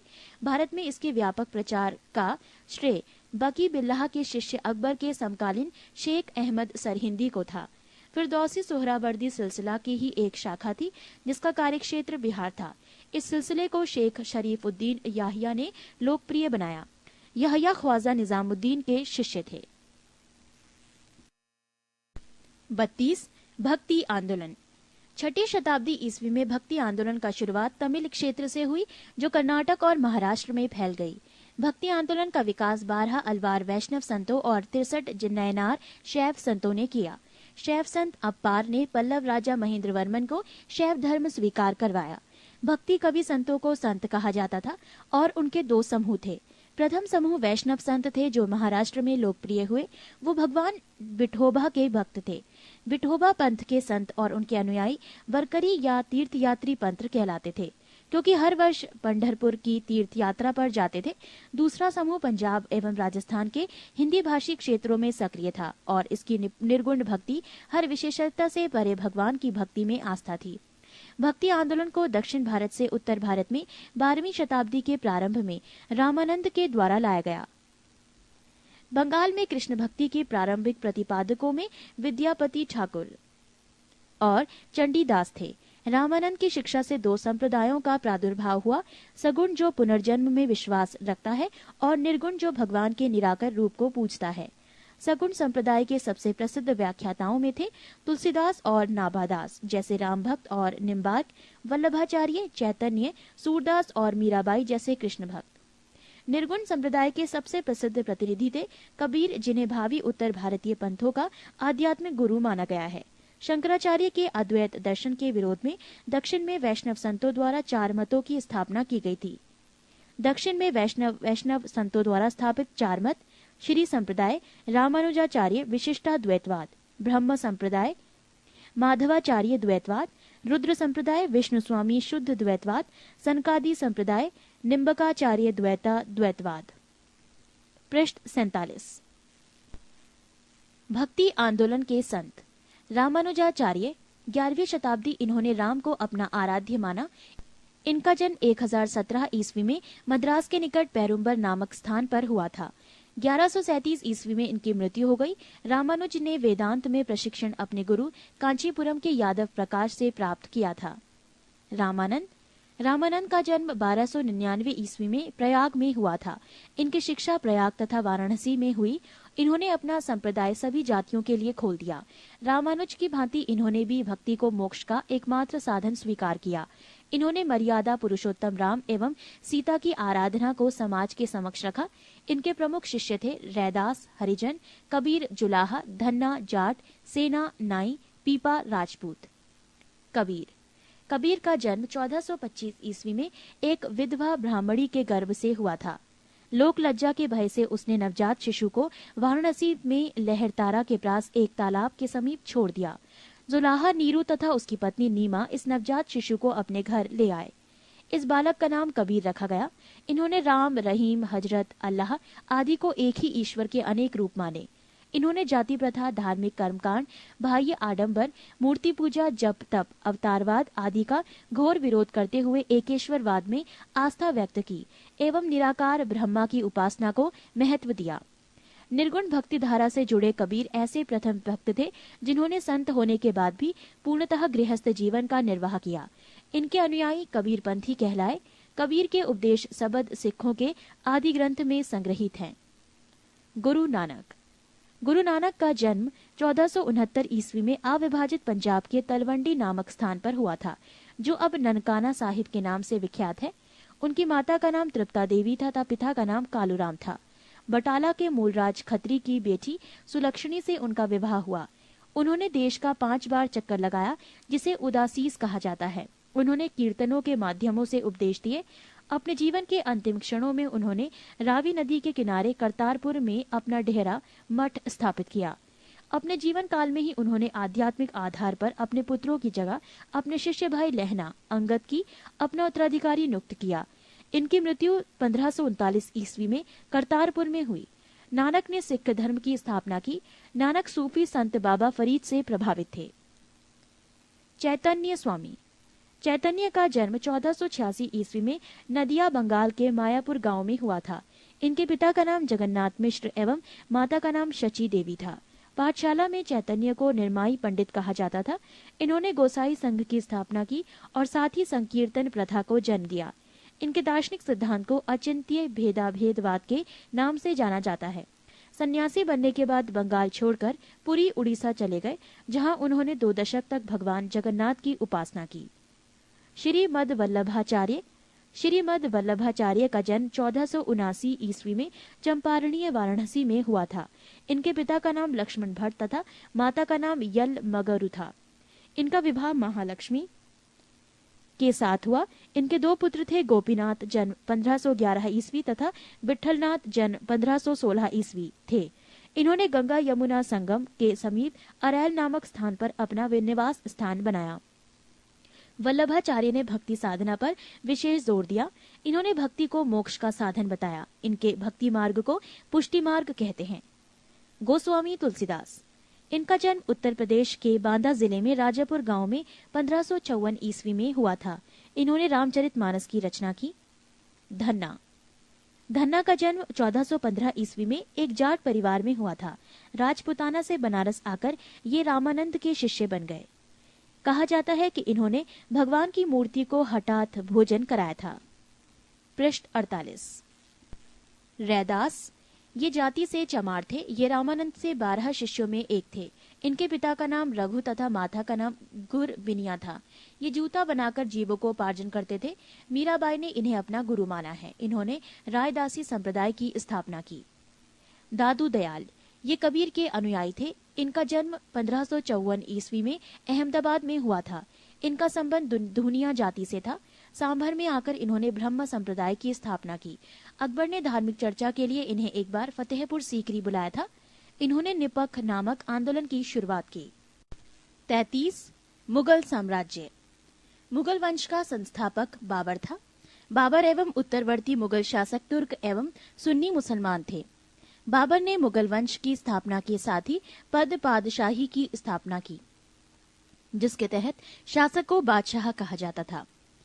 बाबर 1526 से 1530 ईस्वी। बाबर का जन्म 24 फरवरी 1483 ईस्वी में हुआ था। बाबर के पिता उमर शेख मिर्जा फरगाना नामक छोटे राज्यों के शासक थे। बाबर फरगाना की गद्दी पर 8 जून 1494 ईस्वी में बैठा। बाबर ने 1507 ईस्वी में बादशाह की उपाधि धारण की, जिसे अब तक किसी तैमूर शासक ने धारण नहीं की थी। बाबर के 4 पुत्र थे, हुमायूं, कामरान, अस्करी तथा हिंदाल। बाबर ने भारत पर 5 बार आक्रमण किया। बाबर का भारत के विरुद्ध किया गया प्रथम अभियान 1519 ईस्वी में यूसुफ जाई जाति के विरुद्ध था। इस अभियान में बाबर ने बाजौर और भेरा को अपने अधिकार में कर लिया। बाबर को भारत पर आक्रमण करने का निमंत्रण पंजाब के शासक दौलत खान लोधी एवं मेवाड़ के शासक राणा सांगा ने दिया था। पानीपत के प्रथम युद्ध में बाबर ने पहली बार तुगलमा युद्ध नीति एवं तोपखाने का प्रयोग किया था। उस्ताद अली एवं मुस्तफा बाबर के 2 प्रसिद्ध निशानेबाज थे, जिसने पानीपत के प्रथम युद्ध में भाग लिया था। बाबर द्वारा लड़े गए प्रमुख युद्ध। पानीपत का प्रथम युद्ध। वर्ष 21 अप्रैल 1526 ईस्वी। पक्ष इब्राहिम लोदी एवं बाबर। परिणाम बाबर विजयी। खानवा का युद्ध। वर्ष 17 मार्च 1527 ईस्वी। पक्ष राणा सांगा एवं बाबर। परिणाम बाबर विजयी। चंदेरी का युद्ध। वर्ष 29 जनवरी 1528 ईस्वी। पक्ष मेदिनी राय एवं बाबर। परिणाम बाबर विजयी। घाघरा का युद्ध। वर्ष 6 मई 1529 ईस्वी। पक्ष अफगानों एवं बाबर। परिणाम बाबर विजयी। बाबर को अपनी उदारता के लिए कलंदर की उपाधि दी गई। खानवा युद्ध में विजय के बाद बाबर ने गाजी की उपाधि धारण की थी। 30 जनवरी 1528 को जहर दे देने के कारण राणा सांगा की मृत्यु हो गई। करीब 48 वर्ष की आयु में 26 दिसंबर 1530 ईस्वी को आगरा में बाबर की मृत्यु हो गई। प्रारंभ में बाबर के शव को आगरा के आराम बाग में दफनाया गया। बाद में काबुल में उसके द्वारा चुने गए स्थान पर दफनाया गया।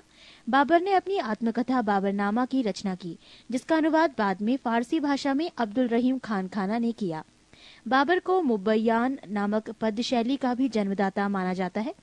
बाबर प्रसिद्ध नक्शबंदी सूफी ख्वाजा उबैदुल्ला एहरार का अनुयायी था। बाबर का उत्तराधिकारी हुमायूं हुआ। पृष्ठ 49। हुमायूं 1530-1556 ईस्वी। नसरुद्दीन हुमायूं 29 दिसंबर 1530 ईस्वी को आगरा में 23 वर्ष की अवस्था में सिंहासन पर बैठा। गद्दी पर बैठने से पहले हुमायूं बदख्शां का सूबेदार था। अपने पिता के निर्देश के अनुसार हुमायूं ने अपने राज्य का बंटवारा अपने भाइयों में कर दिया।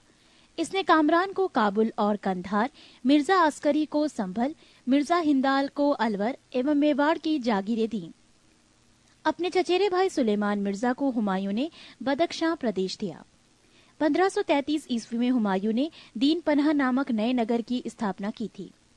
चौसा का युद्ध 25 जून 1539 ईस्वी में शेर खां एवं हुमायूं के बीच हुआ। इस युद्ध में शेर खां विजयी रहा। इसी युद्ध के बाद शेर खां ने शेरशाह की पदवी ग्रहण कर ली। बिलग्राम या कन्नौज युद्ध 17 मई 1540 ईस्वी में शेर खां एवं हुमायूं के बीच हुआ।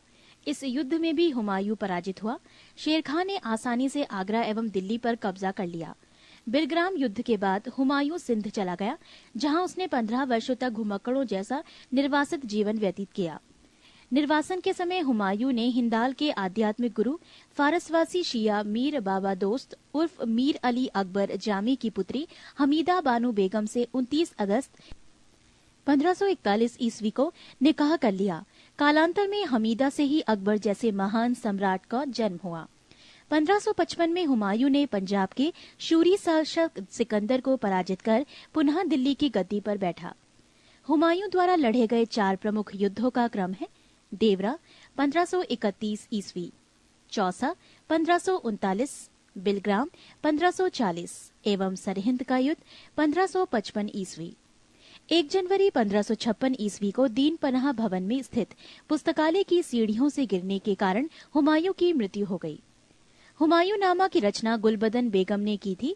हुमायूं ज्योतिष में विश्वास करता था, इसीलिए उसने सप्ताह में 7 दिन 7 रंग के कपड़े पहनने के नियम बनाए। शेर शाह 1540 से 1545 ईस्वी। सूर साम्राज्य का संस्थापक अफगान वंशीय शेरशाह सूरी था। शेरशाह का जन्म 1472 ईस्वी में बजवाड़ा होशियारपुर में हुआ था। इनके बचपन का नाम फरीद खां था। ये सूर वंश से संबंधित था। इनके पिता हसन खां जौनपुर राज्य के अंतर्गत सासाराम के जमींदार थे। फरीद ने एक शेर को तलवार के एक ही वार से मार दिया था। उसकी इस बहादुरी से प्रसन्न होकर बिहार के अफगान शासक सुल्तान मोहम्मद बहार खां लोहानी ने उसे शेर खां की उपाधि प्रदान की। शेरशाह बिलग्राम युद्ध 1540 ईस्वी के बाद दिल्ली की गद्दी पर बैठा। शेरशाह की मृत्यु कालिंजर के किले को जीतने के क्रम में 22 मई 1545 ईस्वी को हो गई। मृत्यु के समय वो उक्का नाम का आग्नेय शास्त्र चला रहा था। कालिंजर का शासक कीरत सिंह था। शेरशाह का मकबरा सासाराम में झील के बीच ऊंचे टीले पर निर्मित किया गया है।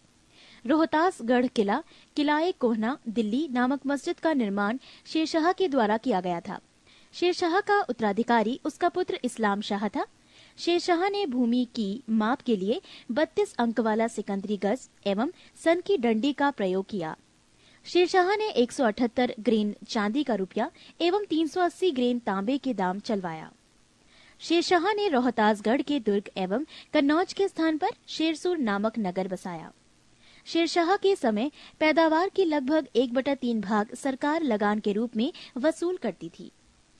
पृष्ठ 50। कबूलियत एवं पट्टा प्रथा की शुरुआत शेरशाह ने की। शेरशाह ने 1541 ईस्वी में पाटलिपुत्र को पटना के नाम से पुनः स्थापित किया। शेरशाह ने ग्रैंड ट्रंक रोड की मरम्मत करवाई। मलिक मोहम्मद जायसी शेरशाह के समकालीन थे। डाक प्रथा का प्रचलन शेरशाह के द्वारा किया गया। अकबर 1542 से 1605 ईस्वी।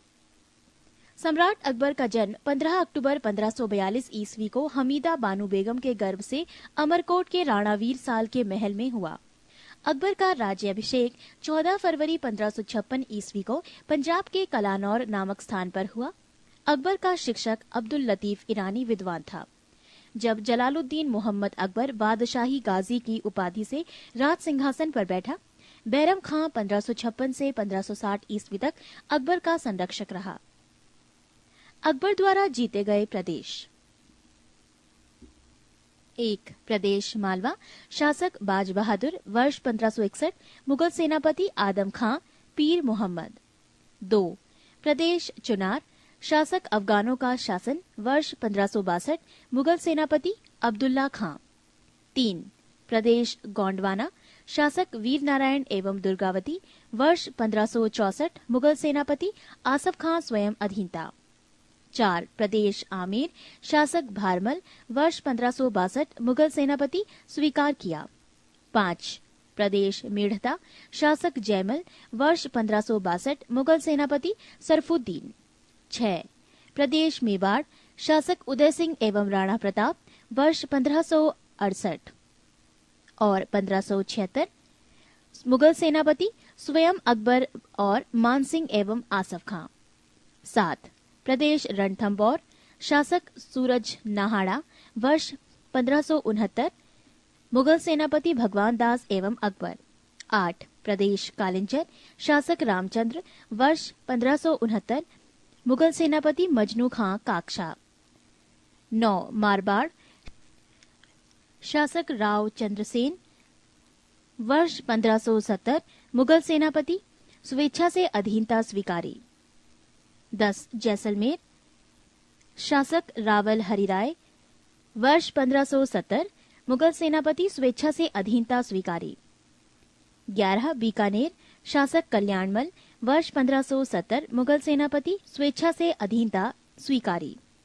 12 गुजरात, शासक मुजफ्फर खां तृतीय, वर्ष 1571, मुगल सेनापति खाने आजम सम्राट अकबर। 13 बिहार एवं बंगाल, शासक दाऊद खां वर्ष 1574 से 76, मुगल सेनापति मुनीम खां खानखाना। 14 काबुल, शासक हकीम मिर्जा वर्ष 1581, मुगल सेनापति मानसिंह एवं अकबर। 15 कश्मीर, शासक यूसुफ याकूब खां वर्ष 1586, मुगल सेनापति भगवान दास एवं कासिम खां। 16 प्रदेश उड़ीसा, शासक निसार खां वर्ष 1592, मुगल सेनापति मानसिंह। 17 प्रदेश सिंध, शासक जानी बेग वर्ष 1593, मुगल सेनापति अब्दुल रहीम खानखाना। 18 प्रदेश बलूचिस्तान, शासक पन्नी अफगान वर्ष 1595, मुगल सेनापति मीर मासूम। 19 प्रदेश कंधार, शासक मुजफ्फर हुसैन वर्ष 1595, मुगल सेनापति शाह बेग। दक्षिण भारत। 1 प्रदेश खानदेश, शासक अली खां वर्ष 1591, मुगल सेनापति स्वेच्छा से अधीनता स्वीकारी।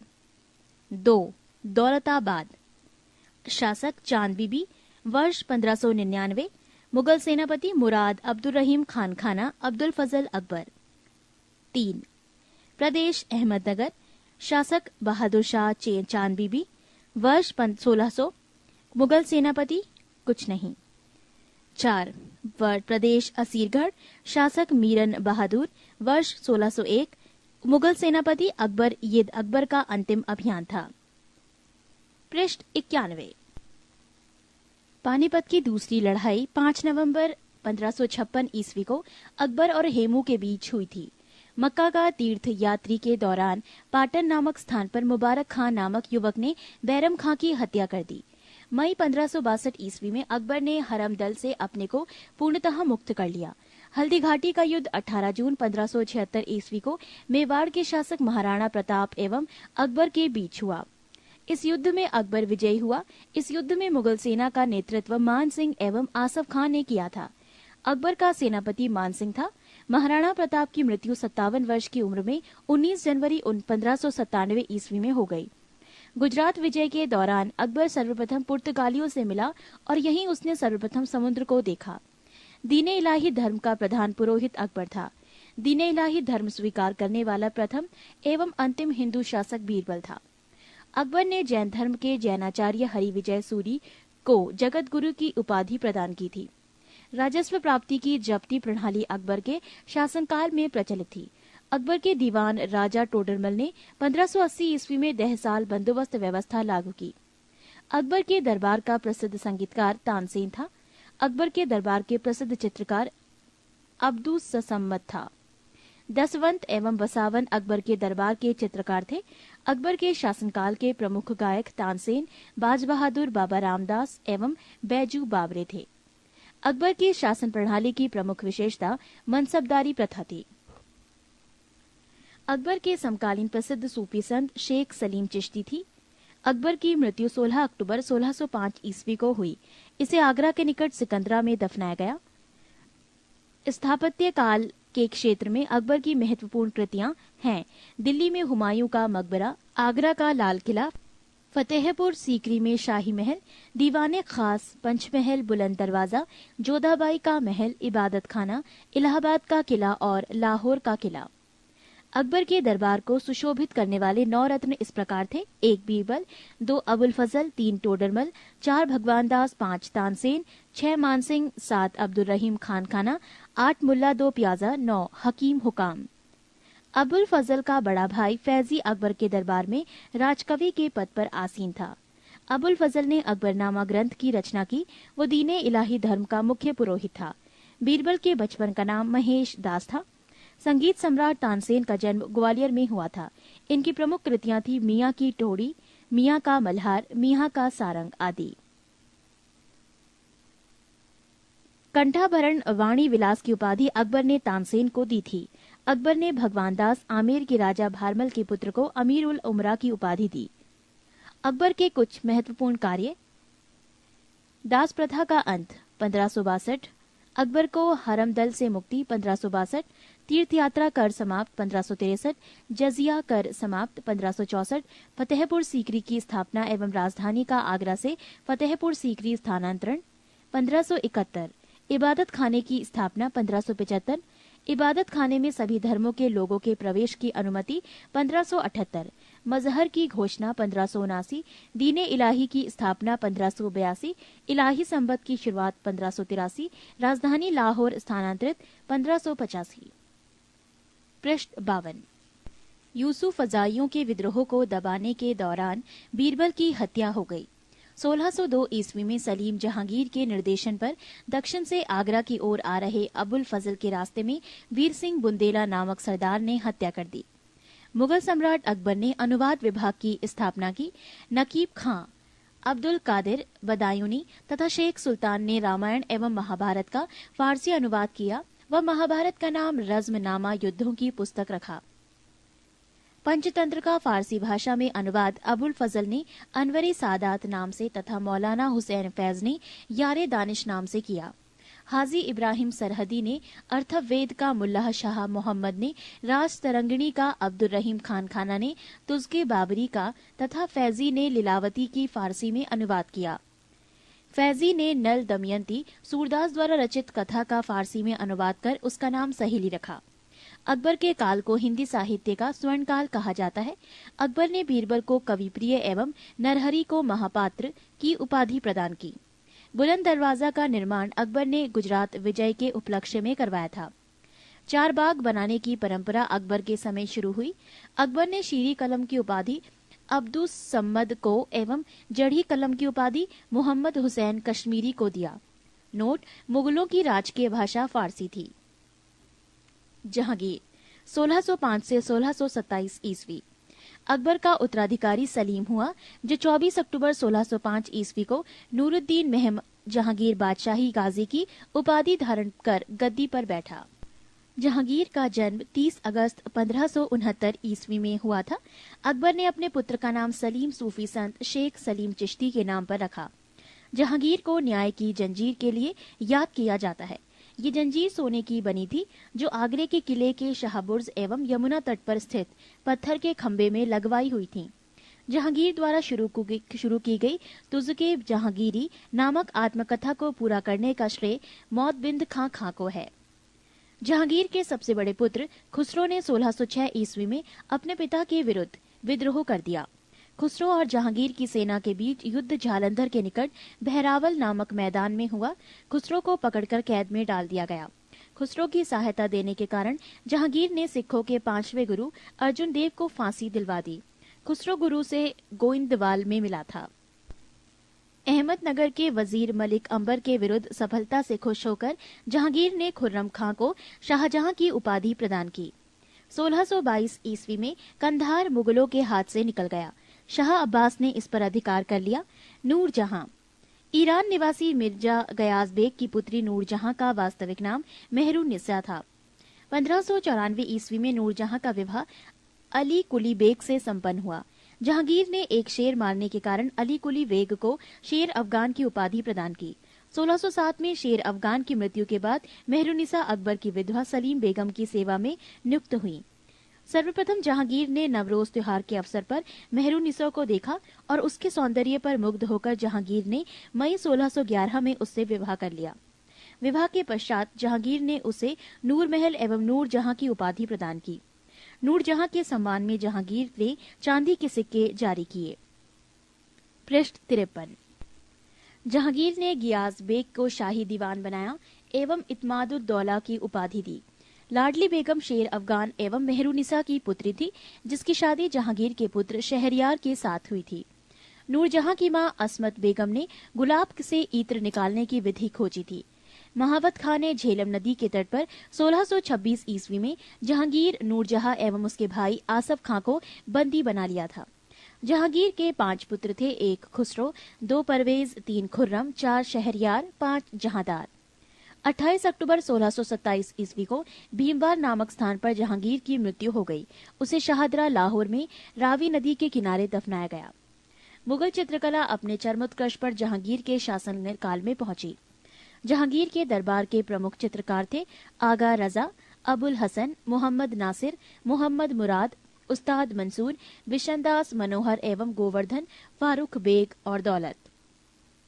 जहांगीर ने आगा रजा के नेतृत्व में आगरा में एक चित्रणशाला की स्थापना की। उस्ताद मंसूर एवं अबुल हसन को जहांगीर ने क्रमशः नादिरुल अस एवं नादिरुल जम्मा की उपाधि प्रदान की। जहांगीर ने अपनी आत्मकथा में लिखा कि कोई भी चित्र, चाहे वो किसी मृतक व्यक्ति या जीवित व्यक्ति द्वारा बनाया गया हो, मैं देखते ही तुरंत बता सकता हूँ कि ये किस चित्रकार की कृति है। यदि किसी चेहरे पर आंख किसी एक चित्रकार ने, भौं किसी और ने बनाई हो, तो ये भी जान लेता हूँ कि आंख किसने और भौं किसने बनाई है। जहांगीर के समय को चित्रकाल का स्वर्णकाल कहा जाता है। इत्मादुद्दौला का मकबरा 1626 ईस्वी में नूरजहां बेगम ने बनवाया। मुगल कालीन वास्तुकला के अंतर्गत निर्मित ये प्रथम ऐसी इमारत है जो पूर्ण रूप से बेदाग सफेद संगमरमर से निर्मित है। सर्वप्रथम इसी इमारत में पितृदुरा नामक जड़ाऊ काम किया गया। अशोक के कौशाम्बी स्तंभ वर्तमान में प्रयाग पर समुद्रगुप्त की प्रयाग प्रशस्ति तथा जहांगीर का लेख उत्कीर्ण है। जहांगीर के मकबरा का निर्माण नूरजहां ने करवाया था। जहांगीर के शासनकाल में captain Hawkins, sir Thomas raw, William Finch एवं एडवर्ड टेरी जैसे यूरोपीय यात्री आए थे। शाहजहां 1627 से 1657 ईस्वी। जहांगीर के बाद सिंहासन पर शाहजहां बैठा। जोधपुर के शासक मोटा राजा उदय सिंह की पुत्री जगत गोसाई के गर्भ से 5 जनवरी 1592 ईस्वी को खुर्रम शाहजहां का जन्म लाहौर में हुआ था। 1612 ईस्वी में खुर्रम का विवाह आसम खां की पुत्री अर्जुमंद बानो बेगम से हुआ, जिसे शाहजहां ने मलिकाए जमानी की उपाधि प्रदान की। 7 जून 1631 ईस्वी में प्रसव पीड़ा के कारण उसकी मृत्यु हो गई। 4 फरवरी 1628 ईस्वी को शाहजहां आगरे में अब्दुल मुजफ्फर शहाबुद्दीन मोहम्मद साहिब किरने सानी की उपाधि प्राप्त कर सिंहासन पर बैठा। शाहजहां ने आसफ खां को वजीर पद एवं महावत खां को खान खाना की उपाधि प्रदान की। इसने नूरजहां को 2 लाख रुपए प्रतिवर्ष की पेंशन देकर लाहौर जाने दिया, जहां 1645 ईस्वी में उसकी मृत्यु हो गई। अपनी बेगम मुमताज महल की याद में शाहजहां ने ताजमहल का निर्माण आगरे में उसकी कब्र के ऊपर करवाया। ताजमहल का निर्माण करने वाला मुख्य स्थापत्य कलाकार उस्ताद अहमद लाहौरी था। मयूर सिंहासन का निर्माण शाहजहां ने करवाया था। इसका मुख्य कलाकार बे बादल खां था। पृष्ठ 54। शाहजहां के शासनकाल को स्थापत्य कला का स्वर्ण युग कहा जाता है। शाहजहां द्वारा बनवाई गई प्रमुख इमारतें हैं दिल्ली का लाल किला, दीवाने आम, दीवाने खास, दिल्ली जामा मस्जिद, आगरा मोती मस्जिद और ताजमहल आदि। शाहजहां ने 1638 ईस्वी में अपनी राजधानी को आगरा से दिल्ली लाने के लिए यमुना नदी के दाहिने तट पर शाहजहानाबाद की नींव डाली। आगरे के जामा मस्जिद का निर्माण शाहजहां की पुत्री जहां आरा ने करवाई। शाहजहां के दरबार के प्रमुख चित्रकार मोहम्मद फकीर एवं मीर हासिम थे। शाहजहां ने संगीतज्ञ लाल खां को गुड़ समंदर की उपाधि दी थी। शाहजहां के पुत्रों एवं दारा शिकोह सर्वाधिक विद्वान था। इसने भगवत गीता, योग, वशिष्ठ, उपनिषद एवं रामायण का अनुवाद फारसी में करवाया। इसने सर्रे अकबर महान रहस्य नाम से उपनिषदों का अनुवाद करवाया था। दारा शिकोह कादिरी सिलसिले में मुल्लाह शाह बदख्शी का शिष्य था। शाहजहां ने दिल्ली में एक कॉलेज का निर्माण एवं दारुल बका नामक कॉलेज की मरम्मत करवाई। सितंबर 1657 ईस्वी में शाहजहां के गंभीर रूप से बीमार पड़ने और मृत्यु का अफवाह फैलने के कारण उसके पुत्रों के बीच उत्तराधिकार का युद्ध प्रारंभ हुआ। उस समय शुजा बंगाल, मुराद गुजरात एवं औरंगजेब दक्कन में था। 15 अप्रैल 1658 ईस्वी में दारा एवं औरंगजेब के बीच धर्मट का युद्ध हुआ। इस युद्ध में दारा की पराजय हुई। सामूगढ़ का युद्ध 29 मई 1658 ईस्वी को दारा एवं औरंगजेब के बीच हुआ। इस युद्ध में भी दारा की हार हुई। उत्तराधिकार का अंतिम युद्ध देवराई की घाटी में मार्च 1659 ईस्वी में हुआ। इस युद्ध में दारा को पराजित होने पर उसे इस्लाम धर्म की अवहेलना करने के अपराध में 30 अगस्त 1659 ईस्वी को हत्या कर दी गई। शाह बुलंद Iqbal, king of Lofty Fortune के रूप में दारा शिकोह जाना जाता है। 8 जून 1658 ईस्वी को औरंगजेब ने शाहजहां को बंदी बना लिया। आगरे के किले में अपने कैदी जीवन के 8वें वर्ष अर्थात 22 जनवरी 1666 ईस्वी को 74 वर्ष की अवस्था में शाहजहां की मृत्यु हो गई। औरंगजेब 1658 से 1707 ईस्वी। औरंगजेब का जन्म 24 अक्टूबर 1618 ईस्वी को दोहात गुजरात नामक स्थान पर हुआ था। औरंगजेब के बचपन का अधिकांश समय नूरजहां के पास बीता। 18 मई 1637 ईस्वी को फारस के राजघराने की दिलराज बानो बेगम के साथ औरंगजेब का निकाह हुआ। आगरा पर कब्जा कर जल्दबाजी में औरंगजेब ने अपना राज्याभिषेक अबुल मुजफ्फर मुहउद्दीन मुजफ्फर औरंगजेब बहादुर आलमगीर की उपाधि से 31 जुलाई 1658 को करवाया। देवराई के युद्ध में सफल होने के बाद 15 मई 1659 को औरंगजेब ने दिल्ली में प्रवेश किया और शाहजहां के शानदार महल में 5 जून 1659 को दूसरी बार राज्याभिषेक करवाया। औरंगजेब के गुरु थे मीर मोहम्मद हकीम। औरंगजेब सुन्नी धर्म को मानता था, उसे जिंदा पीर कहा जाता था। जयसिंह एवं शिवाजी के बीच पुरंदर की संधि 22 जून 1665 ईस्वी को संपन्न हुई। मई 1666 ईस्वी को आगरे के किले के दीवान आम पर औरंगजेब के समक्ष शिवाजी उपस्थित हुए। यहाँ शिवाजी को कैद कर जयपुर भवन में रखा गया।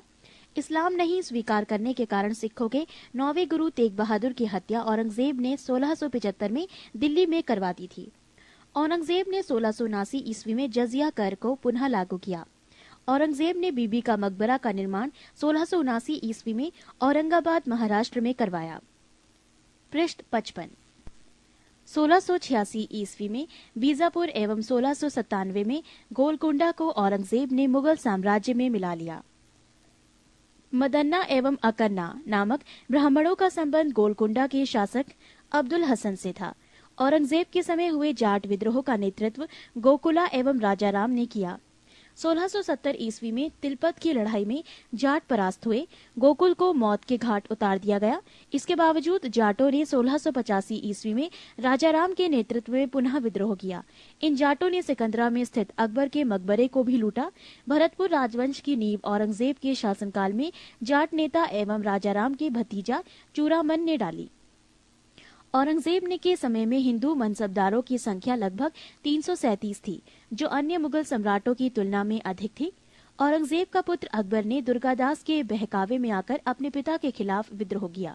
औरंगजेब ने कुरान को अपने शासन का आधार बनाया। इसने सिक्के पर कलमा खुदवाना, नवरोज का त्योहार मनाना, भांग की खेती करना, गाना बजाना, झरोका दर्शन, तुलादान प्रथा।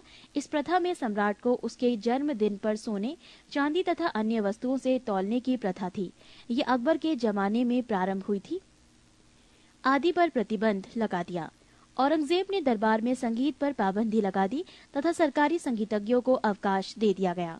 भारतीय शास्त्रीय संगीत पर फारसी में सबसे अधिक पुस्तकें औरंगजेब के ही शासनकाल में लिखी गईं। औरंगजेब स्वयं वीणा बजाने में दक्ष था।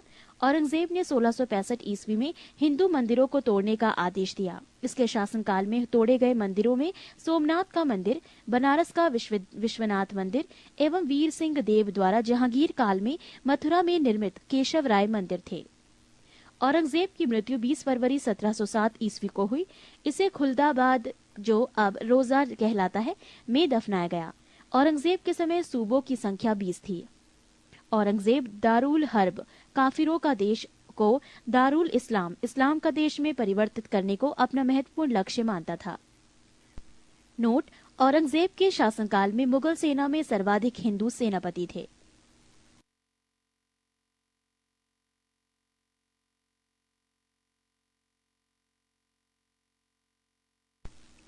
चौतीस, मुगल शासन व्यवस्था। मंत्री परिषद को वजारत कहा जाता था। बाबर के शासनकाल में वजीर पद काफी महत्वपूर्ण था। सम्राट के बाद शासन के कार्यों को संचालित करने वाला सबसे महत्वपूर्ण अधिकारी वकील था, जिसके कर्तव्यों को अकबर ने दीवान मीर बख्शी, सद्र उस सद्र एवं मीर समन में विभाजित कर दिया। औरंगजेब के समय में असद खान ने सर्वाधिक 31 वर्षों तक दीवान के पद पर कार्य किया। मीर बख्शी द्वारा सरखत नाम के पत्र पर हस्ताक्षर के बाद ही सेना को हर महीने वेतन मिल पाता था। जब कभी सद्र न्याय विभाग के प्रमुख का कार्य करता था, तब उसे काजी कहा जाता था। लगानहीन भूमि मददे माश का निरीक्षण सद्र करता था। सम्राट के घरेलू विभागों का प्रधान मीर समान कहलाता था। मुगल काल के प्रमुख अधिकारी एवं कार्य: पद सूबेदार, कार्य प्रांतों में शांति स्थापित करना तथा प्रांत कार्यकारिणी का प्रधान। दीवान, कार्य प्रांतीय राजस्व का प्रधान सीधे शाही दीवान के प्रति जवाबदेह। बख्शी, कार्य प्रांतीय सैन्य प्रधान। फौजदार, जिले का प्रधान फौजी अधिकारी। आमिल या अमलगुजार, जिले का प्रमुख राजस्व अधिकारी। कोतवाल, नगर प्रधान, शिकदार, परगने का प्रमुख अधिकारी, आमिल, ग्राम के कृषकों से प्रत्यक्ष संबंध बनाना एवं लगान निर्धारित करना। प्रश्न 56। सूचना एवं गुप्तचर विभाग का प्रधान दरोगाई डाक चौकी कहलाता था। शरीयत के प्रतिकूल कार्य करने वालों को रोकना, आम जनता के दुष्चरित्रता से बचाने का कार्य मुहतासिब नामक अधिकारी करता था। प्रशासन की दृष्टि से मुगल साम्राज्य का बंटवारा सूबों में, सूबों का सरकार में, सरकार का परगना या महाल में, महाल का जिला या दस्तूर में और दस्तूर ग्राम में बटे थे। प्रशासन की सबसे छोटी इकाई ग्राम थी, जिसे मावदा या दीह कहते थे। मावदा के अंतर्गत छोटी छोटी बस्तियों को नागला कहा जाता था। शाहजहां के शासनकाल में सरकार एवं परगना के मध्य चकला ग्राम की एक नई इकाई की स्थापना की गई थी। भूमिकर के विभाजन के आधार पर मुगल साम्राज्य की समस्त भूमि 3 वर्गों में विभाजित थी। 1 खालसा भूमि, प्रत्यक्ष रूप से बादशाह के नियंत्रण में। 2 जागीर भूमि, तनख्वाह के बदले दी जाने वाली भूमि। 3 सयूरगल या मददे माश, अनुदान में दी गई लगानहीन भूमि, इसे मिल्क भी कहा जाता था। शेरशाह द्वारा भूराजस्व हेतु अपनाई जाने वाली पद्धति राय का उपयोग अकबर ने भी किया था। अकबर के द्वारा करोड़ी नामक अधिकारी की नियुक्ति 1573 ईस्वी में की गई थी। इसे अपने क्षेत्र से 1 करोड़ दाम वसूल करना होता था। 1580 ईस्वी में अकबर ने दहसाला नाम की पर नवीन कर प्रणाली प्रारंभ की। इस व्यवस्था को टोडरमल बंदोबस्त भी कहा जाता है। इस व्यवस्था के अंतर्गत भूमि को 4 भागों में विभाजित किया गया। 1 पोलज, इसमें नियमित रूप से खेती होती थी, वर्ष में 2 बार फसल। 2 परती, इस भूमि पर 1 या 2 वर्ष के अंतराल पर खेती की जाती थी।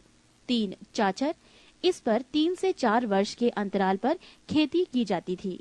4 बंजर, ये खेती योग्य भूमि नहीं थी, इस पर लगान नहीं वसूला जाता था।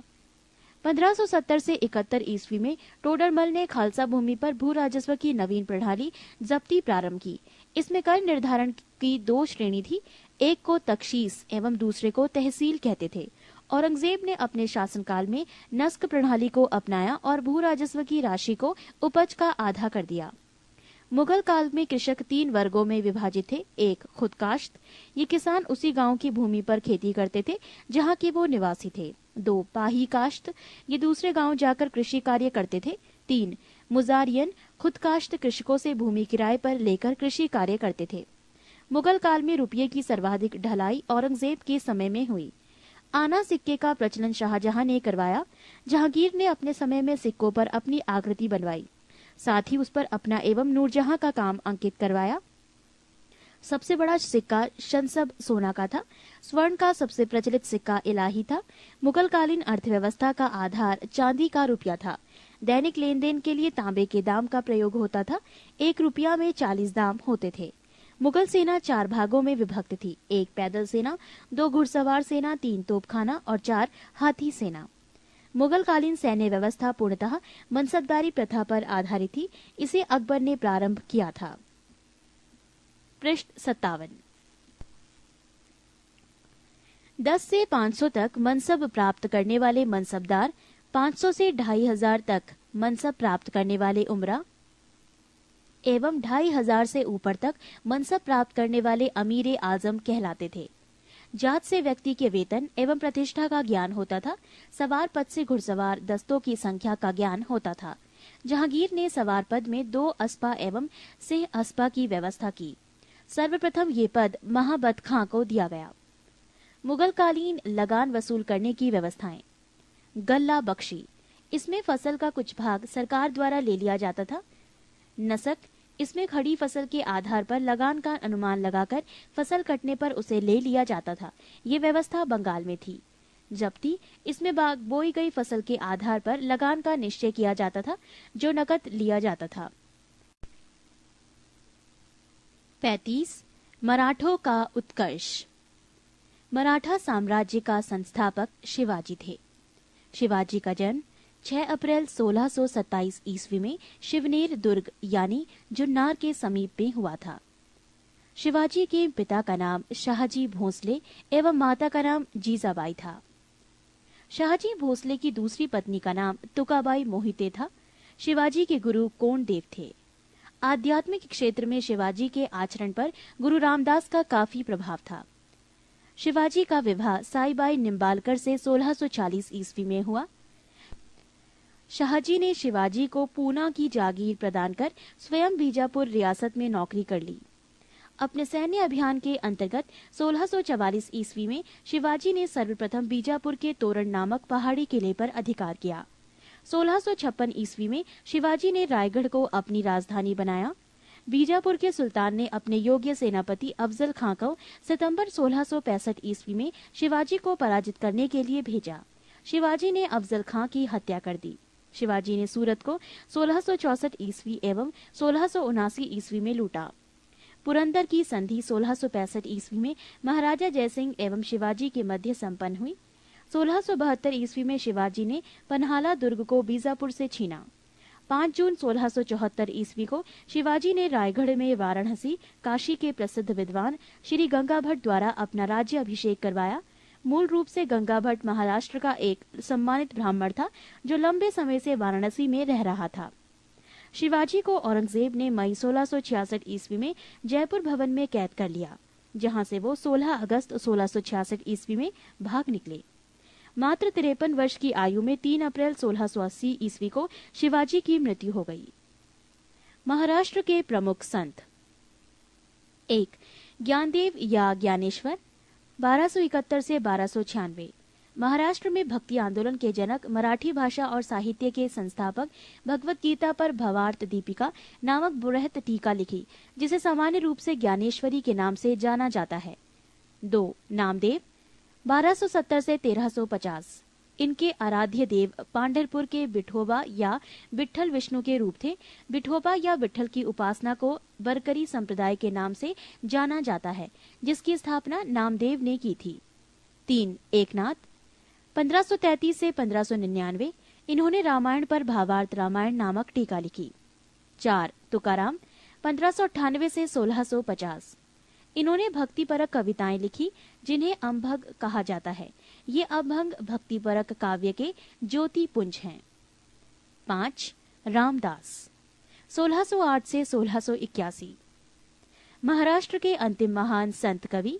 दशबोध उनकी रचनाओं और उपदेशों का संकलन है। पृष्ठ 58। शिवाजी के मंत्रिमंडल को अष्टप्रधान कहा जाता था। अष्टप्रधान में पेशवा का पद सर्वाधिक महत्वपूर्ण एवं सम्मान का होता था। अष्टप्रधान में निम्न पद थे। 1. पेशवा प्रधानमंत्री, राज्य का प्रशासन एवं अर्थव्यवस्था की देखरेख। 2. सरी ए नौबत सेनापति, सैन्य प्रधान। 3. अमात्य राजस्व मंत्री, आय व्यय का लेखा जोखा। 4. वाक्या नवीस, सूचना गुप्तचर एवं संधि विग्रह के विभागों का अध्यक्ष। 5. चिटनिस, राजकीय पत्रों को पढ़कर उसकी भाषा शैली को देखना। 6. सुमंत, विदेश मंत्री। 7. पंडित राव, धार्मिक कार्यों के लिए तिथि का निर्धारण। 8. न्यायाधीश, न्याय विभाग का प्रधान। शिवाजी ने दरबार में मराठी को भाषा के रूप में प्रयोग किया। शिवाजी की सेना 3 महत्वपूर्ण भागों में विभक्त थी। 1. पागा सेना, नियमित घुड़सवार सैनिक। 2. सिहलदार, अस्थायी घुड़सवार सैनिक। 3. पैदल सेना। शिवाजी की कर व्यवस्था मलिक अंबर की कर व्यवस्था पर आधारित थी। शिवाजी ने रस्सी द्वारा माप की व्यवस्था के स्थान पर काठी एवं मानक छड़ी के प्रयोग को आरंभ किया। शिवाजी के समय कुल उपज का 33% भाग राजस्व के रूप में वसूला जाता था, जो बढ़कर 40% हो गया था। चौथ एवं सरदेश मुखी नामक कर शिवाजी के द्वारा लगाया गया। चौथ किसी एक क्षेत्र को बर्बाद न करने के बदले दी जाने वाली रकम को कहा गया है। सरदेश मुखी, इसके हक का दावा करके शिवाजी स्वयं को सर्वश्रेष्ठ देशमुख प्रस्तुत करना चाहते थे। शिवाजी ने किले की सुरक्षा के लिए नियुक्त अधिकारी। हवलदार, किले की आंतरिक व्यवस्था की देखरेख। सरैनोबत, किले की सेना का नेतृत्व। सवनिस, किले की अर्थव्यवस्था, पत्र व्यवहार एवं भंडार की देखरेख। शिवाजी के उत्तराधिकारी। शिवाजी का उत्तराधिकारी संभाजी था। संभाजी ने उज्जैन के हिंदी एवं संस्कृत के प्रकांड विद्वान कवि कलश को अपना सलाहकार नियुक्त किया। मार्च 1689 ईस्वी को मुगल सेनापति मरखरब खान ने संगमेश्वर में छिपे हुए संभाजी एवं कवि कलश को गिरफ्तार कर लिया और उसकी हत्या कर दी। संभाजी के बाद 1689 ईस्वी में राजाराम को नए छत्रपति के रूप में राज्य अभिषेक किया गया। राजाराम ने अपनी दूसरी राजधानी सतारा को बनाया। राजाराम मुगलों से संघर्ष करता हुआ 1700 ईस्वी में मारा गया।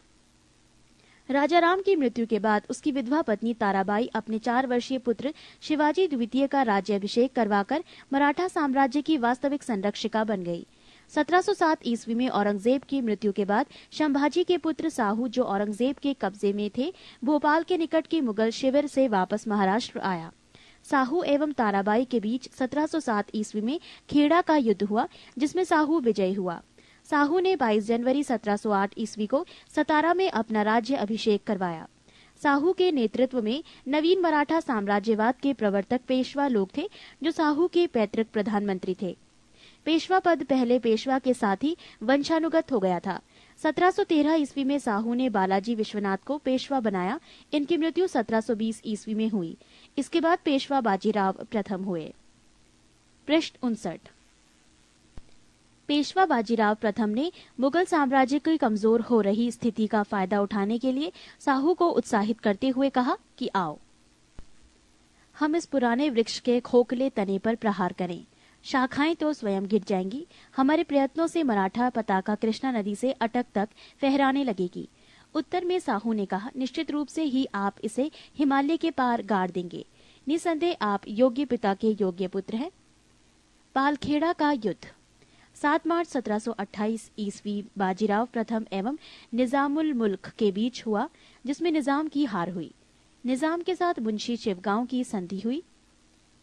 अंग्रेज मराठा संघर्ष के अंतर्गत होने वाली प्रमुख संधियां और वर्ष: सूरत की संधि वर्ष 1775, पुरंदर की संधि 1776, बड़गांव की संधि 1779, सालाबाई की संधि 1782, बसीन की संधि 1802, देवगांव की संधि 1803, सुरजी अर्जुन गांव की संधि 1803, राजापुर घाट की संधि 1804, नागपुर की संधि 1816, ग्वालियर की संधि 1817, पूना की संधि 1817, मंदसौर की संधि 1818। दिल्ली पर आक्रमण करने वाला प्रथम पेशवा बाजीराव प्रथम था, जिसने 29 मार्च 1737 ईस्वी को दिल्ली पर धावा बोला था। उस समय मुगल बादशाह मुहम्मद शाह दिल्ली छोड़ने के लिए तैयार हो गया था। बाजीराव प्रथम मस्तानी नामक महिला से संबंध होने के कारण चर्चित रहा था। 1740 ईस्वी में बाजीराव प्रथम की मृत्यु हो गई। बाजीराव प्रथम की मृत्यु के बाद बालाजी बाजीराव 1740 ईस्वी में पेशवा बना। 1750 ईस्वी में संगोला संधि के बाद पेशवा के हाथ में सारे अधिकार सुरक्षित हो गए। बालाजी बाजीराव को नाना साहब के नाम से भी जाना जाता था। झलकी की संधि हैदराबाद के निजाम एवं बालाजी बाजीराव के मध्य हुई। बालाजी बाजीराव के समय में ही पानीपत का तृतीय युद्ध 14 जनवरी 1761 को हुआ, जिसमें मराठों की हार हुई। इस हार को नहीं सह पाने के कारण बालाजी की मृत्यु 1761 ईस्वी में हो गई। माधवराव नारायण प्रथम 1761 ईस्वी में पेशवा बना। इसने मराठों की खोई हुई प्रतिष्ठा को पुनः प्राप्त करने का प्रयास किया। माधवराव ने ईस्ट इंडिया कंपनी की पेंशन पर रह रहे मुगल बादशाह शाह आलम द्वितीय को पुनः दिल्ली की गद्दी पर बैठाया। मुगल बादशाह अब मराठों का पेंशन भोगी बन गया। पेशवा नारायण राव 1772 से 73 की हत्या उसके चाचा रघुनाथ राव के द्वारा की गई। पेशवा माधवराव नारायण द्वितीय की अल्पायु के कारण मराठा राज्य की देखरेख 12 बाई थे सभा नाम की 12 सदस्यों की एक परिषद करती थी। इस परिषद के 2 महत्वपूर्ण सदस्य थे, महादजी सिंधिया एवं नाना फडणवीस। अंतिम पेशवा राघोबा का पुत्र बाजीराव द्वितीय था, जो अंग्रेजों की सहायता से पेशवा बना था। मराठों के पतन में सर्वाधिक योगदान इसी का था। ये सहायक संधि स्वीकार करने वाला प्रथम मराठा सरदार था। प्रथम आंग्ल मराठा युद्ध 1775 से 82 ईस्वी तक चला। इसके बाद 1776 ईस्वी में पुरंदर की संधि हुई। इसके तहत कंपनी ने रघुनाथ राव के समर्थन को वापस ले लिया। द्वितीय आंग्ला मराठा युद्ध 1803 से 1805 ईस्वी में हुआ। इसमें भोसले नागपुर ने अंग्रेजों को चुनौती दी। इसके फलस्वरूप 7 सितंबर 1803 ईस्वी को देवगांव की संधि हुई। तृतीय आंग्ला मराठा युद्ध 1816 से 1818 ईस्वी में हुआ। इस युद्ध के बाद मराठा शक्ति और पेशवा के वंशानुगत पद को समाप्त कर दिया गया। पेशवा बाजीराव द्वितीय ने कोरेगांव एवं अष्टी के युद्ध में हारने के बाद फरवरी 1818 ईस्वी में मेलकम के सम्मुख आत्मसमर्पण कर दिया अंग्रेजों ने पेशवा के पद को समाप्त कर बाजीराव द्वितीय को कानपुर के निकट बिठूर में पेंशन पर जीने के लिए भेज दिया, जहां 1853 ईस्वी में इसकी मृत्यु हो गई। पृष्ठ 7।